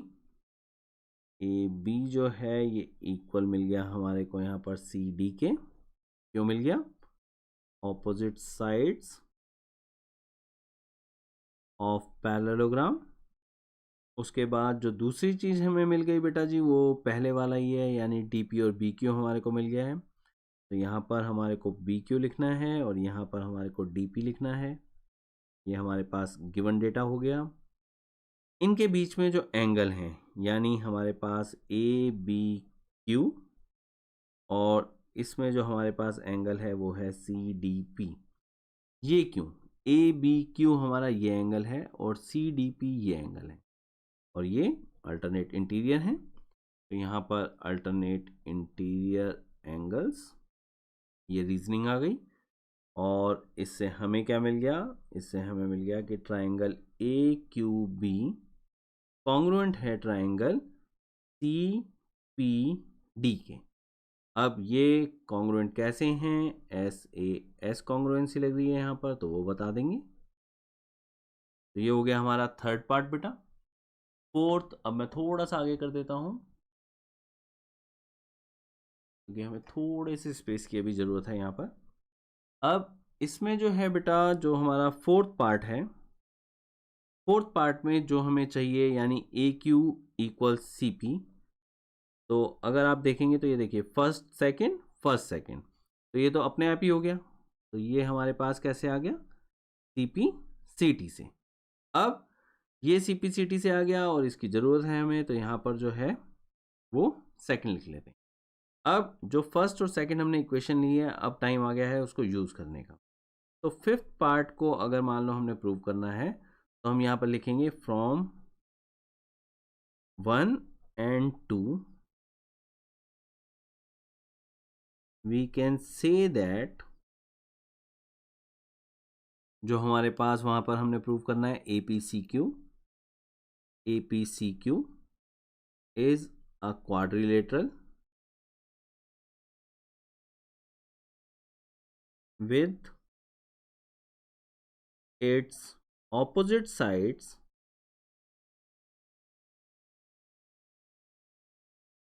equal to each other। क्योंकि ये जो है ए क्यू और सी पी, ये ए क्यू और ये सी पी, और जो फर्स्ट में हमें मिला था ए पी और सी क्यू, ए पी और सी क्यू, ये A P C Q quadrilateral की ऑपोजिट साइड्स हैं। तो इसीलिए हमने यहाँ पर लिख दिया कि हम 1 और 2 से ये कह सकते हैं कि ए पी सी क्यू एक ऐसा क्वाड्रिलेटरल है जिसमें ऑपोजिट साइड जो हैं वो आपस में इक्वल हैं। तो हेंस, क्योंकि ऑपोजिट साइड्स अगर इक्वल होती हैं तो जो भी हमारा क्वाड्रिलेटरल होता है वो पैरेललोग्राम होता है। तो यहाँ पर हम लिख देंगे hence A P C Q is a parallelogram. तो बेटा जी हम आ गए हैं क्वेश्चन नंबर 10 पे, और ये कह रहा है बेटा A B C D is a parallelogram and A P and C Q are perpendiculars from vertices A and C on diagonal B D. Show that triangle A P B congruent to triangle C Q D. और दूसरे part में ये हमसे कह रहा है कि A P और सी क्यू को हम इक्वल प्रूव करें। तो बहुत ही इजी क्वेश्चन है बेटा जी ये। मैं जस्ट आपको गिवन और टू प्रूव जो है वो लिख कर दे देता हूँ पहले, और उसके बाद प्रूफ पार्ट में मैं आपको जो समझाऊंगा मुझे लग रहा है उसके बाद प्रूफ लिखने की भी ज़रूरत नहीं पड़ेगी। तो गिवन पार्ट में हम लिख देते हैं बेटा जी A B C D is a parallelogram where, जो हमारे पास दो परपेंडिकुलर्स हैं वो हम बता देते हैं कि ए पी हमने यहाँ पर बी डी के ऊपर परपेंडिकुलर लिया हुआ है, और दूसरा सी क्यू जो है वो हमारे को परपेंडिकुलर मिला हुआ है बी डी पे। तो ये तो हो गया गिवन डेटा बेटा। टू प्रूव में तो कोई मेहनत है ही नहीं, क्योंकि टू प्रूव में तो वही लिखना है हमने जो हमें दिया हुआ है। यानी फर्स्ट हमने लिखना है triangle A P B congruent to triangle C Q D, और जो सेकंड पार्ट है उसमें हमने लिखना है A P is equal to C Q. अब ये किस तरह से हम कर सकते हैं उसकी बात करते हैं बेटा। तो यहाँ पर ये जस्ट हम ट्राइंगल कंसीडर करें ए पी बी, ये रहा हमारा ए पी बी, तो ये तो 90 है बेटा। ऐसा ही हमारे को यहाँ पर ये 90 मिल गया, यानी सी क्यू डी। दूसरी चीज़ बेटा जी, जो ऑपोजिट साइड है हमारे को पैरेललोग्राम की वो इक्वल मिल जाती हैं। और जो तीसरी चीज़ हमें चाहिए बेटा वो चाहिए हमारे को ये वाला एंगल जो मिल जाएगा हमारे को अल्टरनेट इंटीरियर। तो हमारे पास दो एंगल और एक साइड हो गई, तो सिंपल ए एस कॉन्ग्रुएंसी जो है उससे आप ये प्रूव कर सकते हैं। और ए पी और सी क्यू तो हमारे यहाँ पर अगर देखोगे तो सी पी सी टी से हो जाएंगे। तो प्रॉपरली इसको कैसे लिखना है वो अगर आपने देखना है तो आप देखिए बेटा, यहाँ पर in triangle A P B and triangle C Q D, इसमें हम लिखेंगे बेटा जो जो हमारे पास इक्वल हैं वो है हमारे पास एक ए बी इक्वल है सी डी के, और रीजन है हमारा ऑपोजिट साइड्स ऑफ पैरेललोग्राम। जो हमारे पास एंगल है बेटा ए बी पी, ये इक्वल है सी डी क्यू के, ये वाले एंगल के, और इसमें रीजनिंग हमारी हो जाएगी बेटा अल्टरनेट इंटीरियर एंगल्स। जो हमारे पास ए पी बी है वो इक्वल हो जाएगा सी क्यू डी के, क्योंकि दोनों जो हैं वो हमारे पास 90 डिग्री हैं। ये जो तीन हमारे पास फैक्ट्स आ गए हैं इसी से हम प्रूव कर सकते हैं कि हमारा ट्राइंगल ए पी बी जो है वो यहाँ पर कॉन्ग्रुएंट है जो हमारा दूसरा ट्राइंगल है सी क्यू डी के, और रीज़न हम यहाँ पर दे देंगे कि हमारे पास ए एस कॉन्ग्रुएंसी जो है वो काम कर रही है। तो ये हो गया। और जो सेकंड पार्ट हमने प्रूव करना है बेटा A P is equal to C Q, वो तो अगर आप देखेंगे तो ये फर्स्ट सेकंड और फर्स्ट सेकंड, तो यहाँ पर A P equals C Q, simple C P C T से हो जाएगा। तो अब हम आ गए हैं बेटा जी 11th क्वेश्चन पे, और 11th क्वेश्चन में ये हमसे कह रहा है in triangle A B C and triangle D E F A B equals D E, AB is also parallel to DE, BC equals EF, and BC is also parallel to EF. Vertices A, B and C are joined to vertices D, E and F respectively. तो basically अगर हम देखें बेटा जी, दो triangle, जैसा कि आप figure में ही देख पा रहे हैं, हमें दो ट्रायंगल दिए हुए हैं। दो ट्रायंगल के अंदर दो साइड्स जो हैं वो आपस में इक्वल और पैरेलल दी हुई हैं। जो हमारे को दो ट्रायंगल आपस में मिलाती हुई ये डॉटेड लाइंस दिखा रही हैं, ये जो भी वहाँ पर क्वाड्रिलेटरल बना रही हैं वो हमने वहाँ पर पैरेललोग्राम प्रूव करने हैं। तो आप देख ही सकते हैं बेटा, मैंने ये पहले से ही, क्योंकि काफ़ी बड़ा क्वेश्चन है तो मैंने इसे पहले से ही नोट कर लिया ताकि आपका टाइम ना ख़राब हो। कोई छोटा होता तो मैं आपके सामने ही यहाँ पर कर देता ताकि आपको गिवन और टू प्रूव लिखने में थोड़ी सी हेल्प हो, लेकिन यहाँ पर आपको कहीं कोई हेल्प नहीं मिलने वाली थी, क्योंकि गिवन बिल्कुल स्ट्रेट दिया हुआ था, टू प्रूव भी वहाँ पर पार्ट्स के अंदर बिल्कुल स्ट्रेट दिया हुआ है। तो ये पार्ट तो आप सीधा सीधा बुक से देख कर ही कर सकते हैं बेटा। मेन है कि हमें यहाँ पर कोई कंस्ट्रक्शन नहीं चाहिए, हम यहाँ पर सीधा प्रूफ पार्ट में चलेंगे। और जो प्रूफ पार्ट है बेटा उसको, क्योंकि यहाँ पर बहुत सारे अलग अलग पार्ट दिए हुए हैं, तो मैं यहाँ ऐसा करता हूँ 1 2 3 जो है मैं भी नोट कर लेता हूँ ताकि आपको जो है वो समझ में आए कि मैं कहाँ तक पहुँच गया हूँ। तो अब अगर हम फर्स्ट पार्ट की बात करें बेटा, फर्स्ट पार्ट में हमने ए बी ई डी के बारे में बात करना है। तो ए बी ई डी में हम ऐसा कर देते हैं, सबसे पहले लिख देते हैं गिवन दैट, और जो हमारे पास ए बी ई डी के लिए फैक्ट हैं सिर्फ वो लिखते हैं। तो हमारे पास ए बी डी के इक्वल भी दी हुई है और ए बी पैरेलल भी दी हुई है। तो ये हमारे पास अगर गिवन है तो हम यहाँ पर सिर्फ फैक्ट लिखेंगे। तो since a pair of opposite sides of quadrilateral, जो भी हमने प्रूव करना है, A B E D is equal and parallel to each other, therefore quadrilateral ABED is a parallelogram। तो सिंपल हमारे पास जो पैरेललोग्राम की एक थ्योरम होती है कि अगर एक पेयर जो है वो इक्वल भी हो और पैरेलल भी हो आपस में, तो ऐसे में वो क्वाड्रिलेटरल जो है वो एक पैरेललोग्राम होता है। तो हमने वही वाली यहाँ पर यूज़ करनी है। तो यही रीज़न जो है हमने सेम लेना है।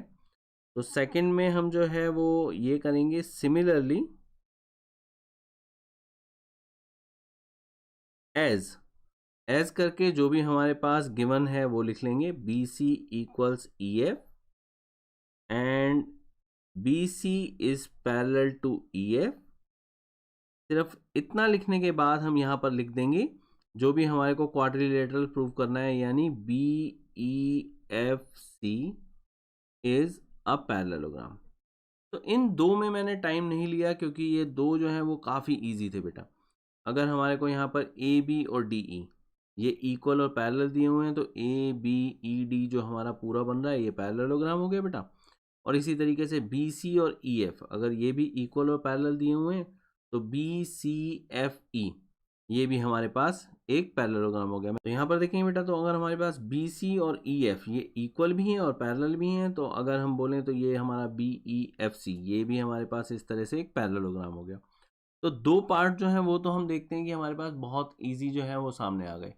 अब जो थर्ड पार्ट है हमारा, A D parallel to C F, A D equal to C F, ये हम कैसे लाएंगे? तो थर्ड पार्ट को करने के लिए थोड़ी सी मेहनत कर लेते हैं। तो थोड़ी सी मेहनत क्या है यहाँ पर, सबसे पहले हम ए बी ई डी जो हमने प्रूव किया था इसके अंदर चलते हैं, और यहाँ पर जो हमारे पास ए डी है ये हम दिखा देते हैं कि पैरेलल होगी बी ई के, और ए डी इक्वल भी होगी बी ई के। क्यों होगी?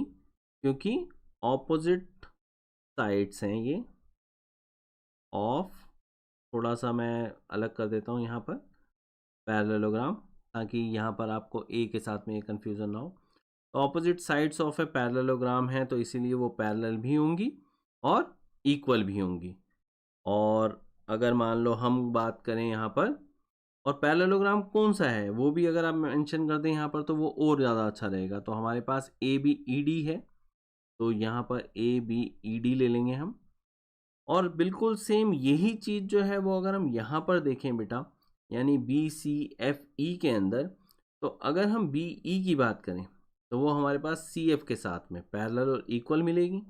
तो यहाँ पर जो है वो हमारे को सी एफ पैरेलल भी मिलेगा बी ई के, और सी एफ जो है वो इक्वल भी मिलेगा बी ई के।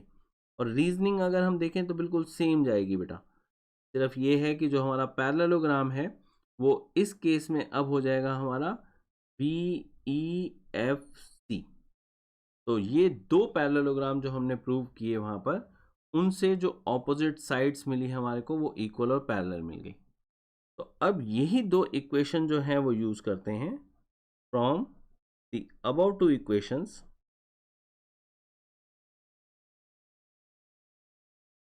हमें यहाँ पर क्या मिल जाएगा, अगर ए बी के पैरेलल हो और बी सी के पैरेलल हो तो ए और सी जो है वो आपस में पैरेलल हो जाती हैं। तो यहाँ पर अगर आप देखेंगे तो ये राइट हैंड साइड आपके पास इक्वल है, तो ऐसे में ए डी और सी एफ आपके पास पैरेलल मिल जाएंगे आपको। ए डी आपको सी एफ के पैरेलल मिल गई, और साथ में आपको यहाँ पर जो ए डी और सी एफ है ये इक्वल मिल गए।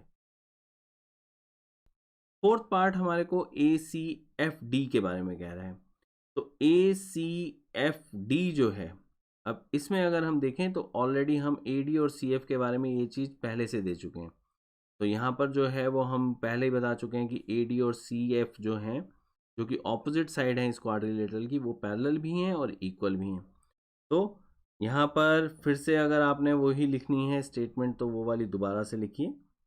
Since the opposite sides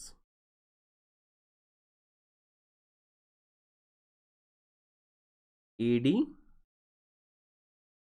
and CF of quadrilateral, जो भी हमारा क्वाड्रिलेटरल है वो ले लेते हैं। क्वाड्रिलेटरल का नाम उसने ACFD लिया है तो हम भी ये लेते हैं ACFD are equal and parallel, therefore ACFD is a parallelogram। तो ये जो है वही सेम फैक्ट जो हम बार बार यूज़ कर रहे हैं उसी को यूज़ करके ये भी हमने पैरेललोग्राम प्रूव कर दिया। अब थोड़ा सा स्पेस ले लेते हैं और फिर नेक्स्ट पार्ट पे चलते हैं। तो यहाँ पर हम 4 पार्ट जो हैं वो ऑलरेडी प्रूव कर चुके हैं। अब जो फिफ्थ पार्ट है वो ए सी और डी एफ को इक्वल प्रूव करना है। तो फिफ्थ पार्ट के लिए हमें मेहनत नहीं करनी पड़ेगी क्योंकि अब हम प्रूव कर चुके हैं ए सी एफ डी एक पैरेललोग्राम है। तो ए सी और डी एफ को अब जो है वो हम यहाँ पर लिखेंगे A C is equal to D F, और यहाँ पर हम रीजनिंग दे देंगे। क्यों? क्योंकि ये ऑपोजिट साइड्स हैं parallelogram A C F D की। तो ये हमारा फिफ्थ पार्ट तो एक लाइन में ही सीधा सीधा प्रूव हो गया। यहाँ पर इसे जो है वो इक्वेशन नंबर 1 दे देते हैं, और अब चलते हैं हमारे सिक्स्थ पार्ट की तरफ। सिक्स्थ पार्ट जो है वो हमें दो ट्राइंगल कॉन्ग्रुएंट प्रूव करने को कह रहा है, ए बी सी और D E F.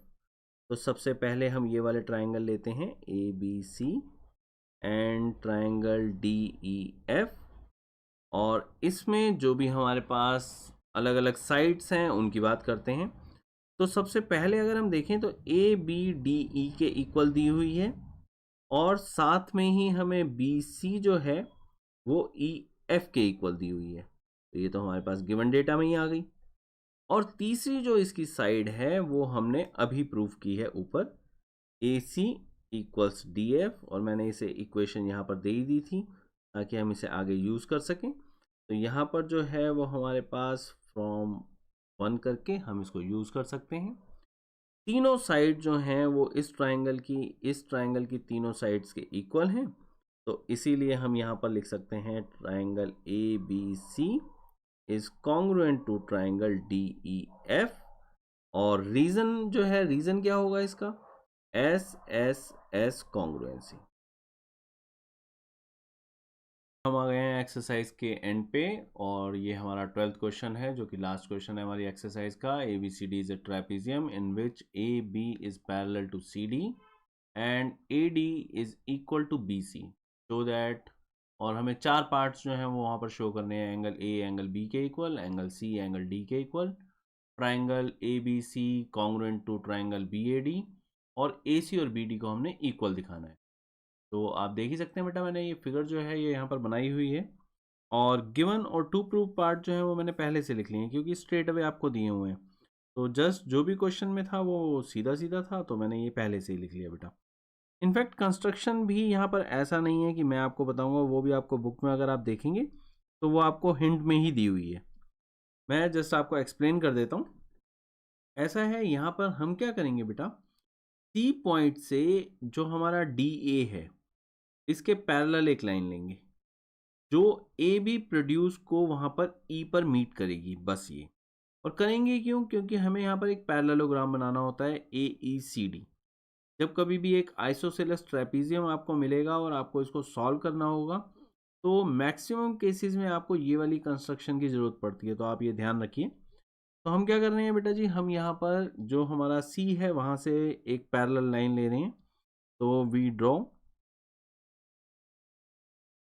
a parallel line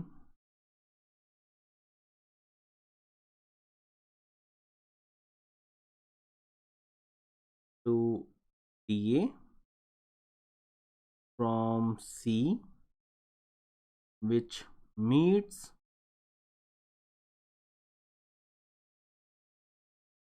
AB produced at E। तो जस्ट हमने एक लाइन जो है वो ली है जो पैरेलल है DA के, C से हमने उसे बनाया है और वो AB प्रोड्यूस्ड को E पर मीट करती है। तो ये जो है ये कंस्ट्रक्शन हो गई। अब हम चलते हैं हमारे मेन पार्ट पे, प्रूफ पार्ट। एंगल A और एंगल B को अगर हमने इक्वल प्रूफ करना है, ये एंगल जो इंटीरियर एंगल्स हैं वो आप ध्यान रखेंगे ABCD हमारे को दिए हुए हैं। जो बाहर वाले एंगल्स हैं उनको मैं अलग से नाम दूंगा, जैसे ये CBE, दोनों ही B पे बन रहे हैं, ABC भी और EBC भी। लेकिन एंगल B जो है वो हम यहाँ पर इंटीरियर एंगल्स के लिए यूज़ करेंगे। तो ये एंगल जो है वो CBE होगा, बस आपने ये ध्यान रखना है। तो अब कैसे प्रूव करेंगे A और B इक्वल हैं? तो सबसे पहले बेटा, ये जो हमारे पास हमारी कंस्ट्रक्शन है, जो हमने ये CE ली है, ये DA के पैरेलल है, और जो AE है ये ऑलरेडी DC के पैरेलल गिवन है। तो ADCE ये हमारा पूरा एक जो है पैरेललोग्राम बन गया। पैरेललोग्राम की ऑपोजिट साइड इक्वल होती हैं, तो ये साइड इसके इक्वल मिल जाएगी। अगर ये साइड और ये साइड आपकी इक्वल हैं तो ये और ये आपस में इक्वल हो जाएंगी। क्यों? क्योंकि AD BC के इक्वल पहले से आपको दी हुई है और AD को हम CE के इक्वल प्रूव कर देंगे। तो अब ट्राइंगल CBE में दो इक्वल साइड होने के कारण दो एंगल जो हैं वो हमारे को इक्वल मिल जाएंगे, यानी एंगल E और एंगल CBE। अब इससे क्या फ़ायदा होगा? अब अगर हम देखें बेटा तो एंगल A और एंगल E का सम 180 है। क्यों? क्योंकि ये एडजेसेंट एंगल्स हैं पैरेललोग्राम के। अगर हम कहें ये एंगल इसके इक्वल है तो इसका मतलब होगा angle A plus angle CBE ये भी 180 है, और एंगल B जो है वो एंगल CBE के साथ 180 क्यों है? क्योंकि वो लीनियर पेयर बना रहा है। तो इस तरह से दो इक्वेशंस यूज करके हम एंगल A और एंगल B को इक्वल प्रूव करेंगे। अब स्टेप बाय स्टेप देखते हैं कि हम कैसे करेंगे।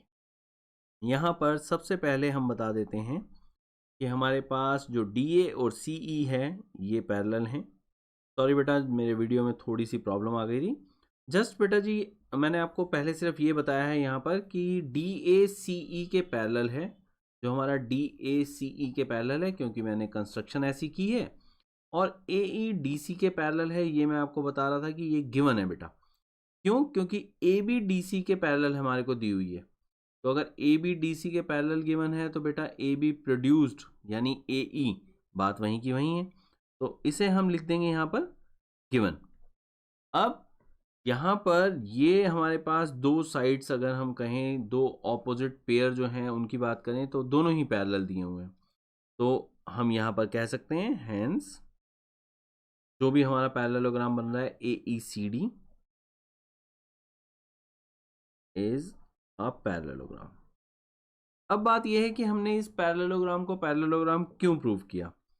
तो वो इसलिए किया ताकि हम यहाँ पर जो DA है बेटा जी, उसको हम वहाँ पर CE के इक्वल प्रूव कर सकें। तो हमारे पास AD अब इक्वल हो गया हमारे EC के बेटा। अब ये जो हमारे पास AD और EC हैं, ये हम यहाँ पर लिख देंगे क्यों हो गए हैं इक्वल, क्योंकि opposite sides of parallelogram AECD, क्योंकि अब तो हम प्रूव कर चुके हैं तो हम लिख सकते हैं, तो ये इसलिए है। और also AD is equal to BC, ये क्यों, क्योंकि ये तो हमारे को गिवन डेटा है, दिया हुआ है ये तो हमारे को यहाँ पर। अब इन दोनों से हमें क्या मिलेगा, अगर आप देखेंगे तो ये लेफ्ट हैंड साइड इक्वल है तो राइट हैंड साइड इक्वल मिल जाएंगी हमारे को। तो from the above two equations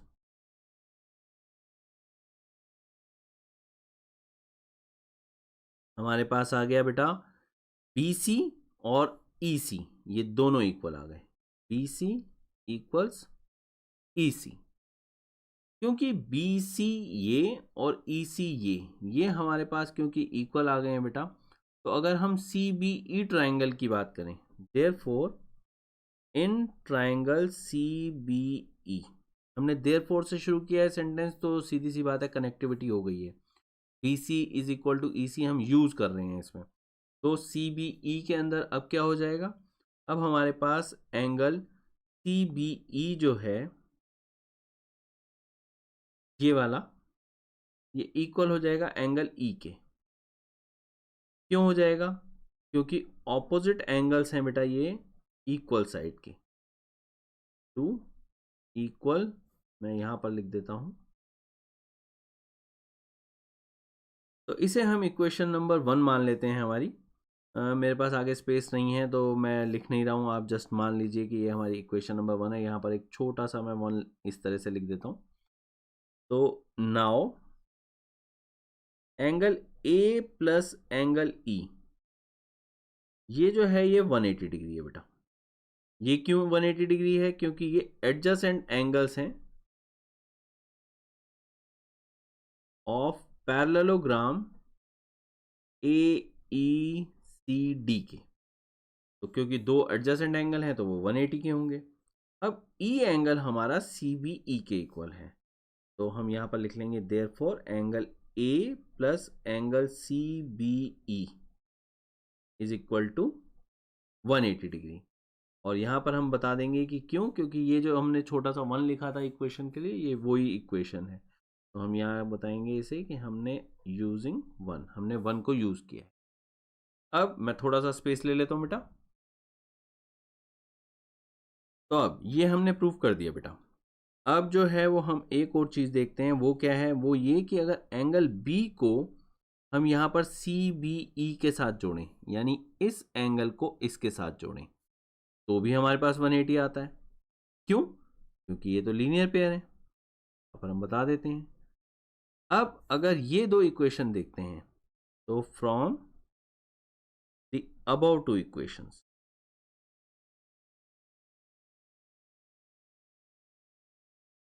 अब इन दोनों इक्वेशंस को अगर हम देखेंगे तो हमारे पास एंगल A एंगल B के इक्वल मिल जाएगा, जो हमने फर्स्ट पार्ट में प्रूव करना है। तो इस तरह से हमारा फर्स्ट पार्ट प्रूव हो गया बेटा। अब चलते हैं हम सेकंड पार्ट की तरफ, जिसमें हमने एंगल C और एंगल D इन दोनों को प्रूव करना है। अब एंगल C और एंगल D को कैसे प्रूव करेंगे, एंगल C और एंगल D को प्रूव करने के लिए हम क्या करते हैं, यहाँ पर एंगल C देखते हैं। ये एंगल C एंगल B के साथ में ये 180 डिग्री बनाता है। क्यों बनाता है, क्योंकि दो पैरेलल लाइन है बेटा और ये ट्रांसवर्सल लाइन है, तो ये हमारे पास दो एडजेसेंट एंगल हो जाते हैं।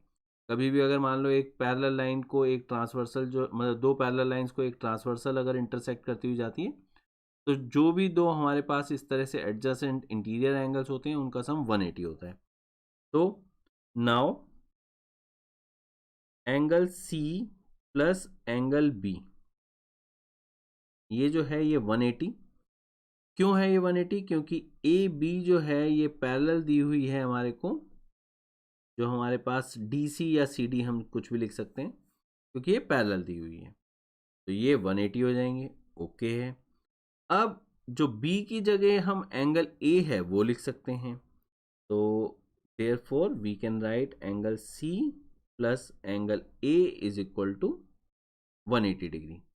क्यों लिख सकते हैं वो हम यहाँ पर ऐसा करते हैं कि इसको इक्वेशन नंबर 2 दे देते हैं, क्योंकि इक्वेशन नंबर 1 हमने ऑलरेडी यूज की हुई है। तो यहाँ पर हम लिख देते हैं यूजिंग इक्वेशन नंबर 2। और एक चीज और बता देते हैं, वो क्या है कि एंगल डी जो है वो एंगल ए के साथ में ये भी 180 डिग्री बनाएगा। और रीजन सेम है, क्योंकि अगर पैरेलल ये और ये है हमारे पास लाइन, तो इसका पेयर भी 180 बनाएगा और ये वाला पेयर भी 180 बनाएगा। तो इसमें भी हम सेम रीजनिंग दे सकते हैं कि A B is parallel to C D है। अब ये जो दो इक्वेशंस हैं, इन दोनों को अगर आप देखेंगे तो बहुत इजीली सी और डी आपको इक्वल मिल जाएगा। तो यहां पर हम लिख देंगे from the about two equations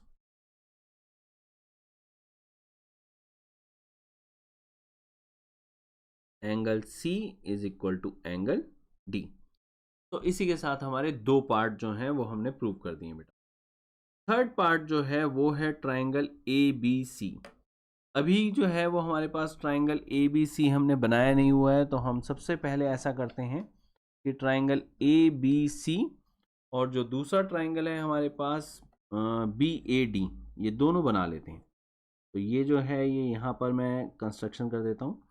ये जो है ये मैंने पहले इसलिए नहीं किया क्योंकि थोड़ी सी जो फिगर है वो कॉम्प्लिकेटेड सी हो जाती, तो आपके लिए हो सकता है वो ऐसा लगता है कि हाँ बहुत ज़्यादा लाइनें इधर उधर जा रही हैं। अब जो है वो जस्ट हमने सिर्फ दो ट्राइंगल्स पे ही कॉन्सेंट्रेट करना है, तो अब इतनी मुश्किल नहीं होगी। तो अब अगर आप देखेंगे यहाँ पर बेटा, तो हमारे पास ये ए बी सी और ये बी ए डी, ये दो हमारे पास ट्राइंगल है। अब इसमें एंगल ए और एंगल बी ये तो हम इक्वल प्रूव कर चुके हैं, ए बी कॉमन है और ए डी और बी सी गिवन है। तो बहुत इजीली हम यहाँ पर कॉन्ग्रुएंसी प्रूव कर सकते हैं। मैं थोड़ा सा और स्पेस ले लेता हूँ, इतना ले लेते हैं, और उसके बाद अब लिखते हैं इन ट्राइंगल, जो भी हमारे ट्राइंगल के नाम हैं, यानी A B C and triangle B A D. इसमें हमारे पास ए बी जो है वो बी ए के इक्वल है, फर्स्ट सेकंड, ये है कॉमन। एंगल बी जो है वो एंगल ए के इक्वल दिया हुआ है, इनफैक्ट हमने प्रूव किया है ये। तो हम यहाँ पर लिखेंगे फ्रॉम 2। और तीसरी चीज जो है वो ए डी और बी सी हैं, तो B C is equal to A D, ये हमारे पास गिवन है। और ये तीन अगर हम फैक्ट्स जो हैं उनकी बात करें, तो इससे हमारे पास स्पेस, मुझे अब मैं इतना स्पेस लूँगा कि फिगर जो है वो चली जाएगी बेटा जी। लेकिन अब आपको फिगर की ज़रूरत नहीं है, क्योंकि तीनों जो फैक्ट्स हमने लेने थे वो तो ले लिए हैं फिगर से। अब तो जस्ट हमने लिखना है 10 triangle A B C is congruent to triangle B A D. और रीजन जो है वो हम दे देंगे यहाँ पर एस ए एस कॉन्ग्रुएंसी। और जो हमारे को फोर्थ पार्ट इसके अंदर प्रूव करना है वो तो बहुत ही ईजी है। उसमें हमारे को ए सी और बी डी दिखाने हैं, जो कि इन दो कॉन्ग्रुएंट ट्राइंगल्स के पार्ट हैं। तो यहाँ पर हम just A C is equal to B D लिख देंगे, और यहाँ पर हम लिख देंगे सी पी सी टी। तो इसी के साथ हमारा फोर्थ पार्ट भी कंप्लीट हो जाएगा। तो बस बेटा जी इस एक्सरसाइज के लिए इतना ही, मिलते हैं नेक्स्ट वीडियो में। अगर आपको मेरा मेथड जो है वो पसंद आया हो तो please like share and subscribe.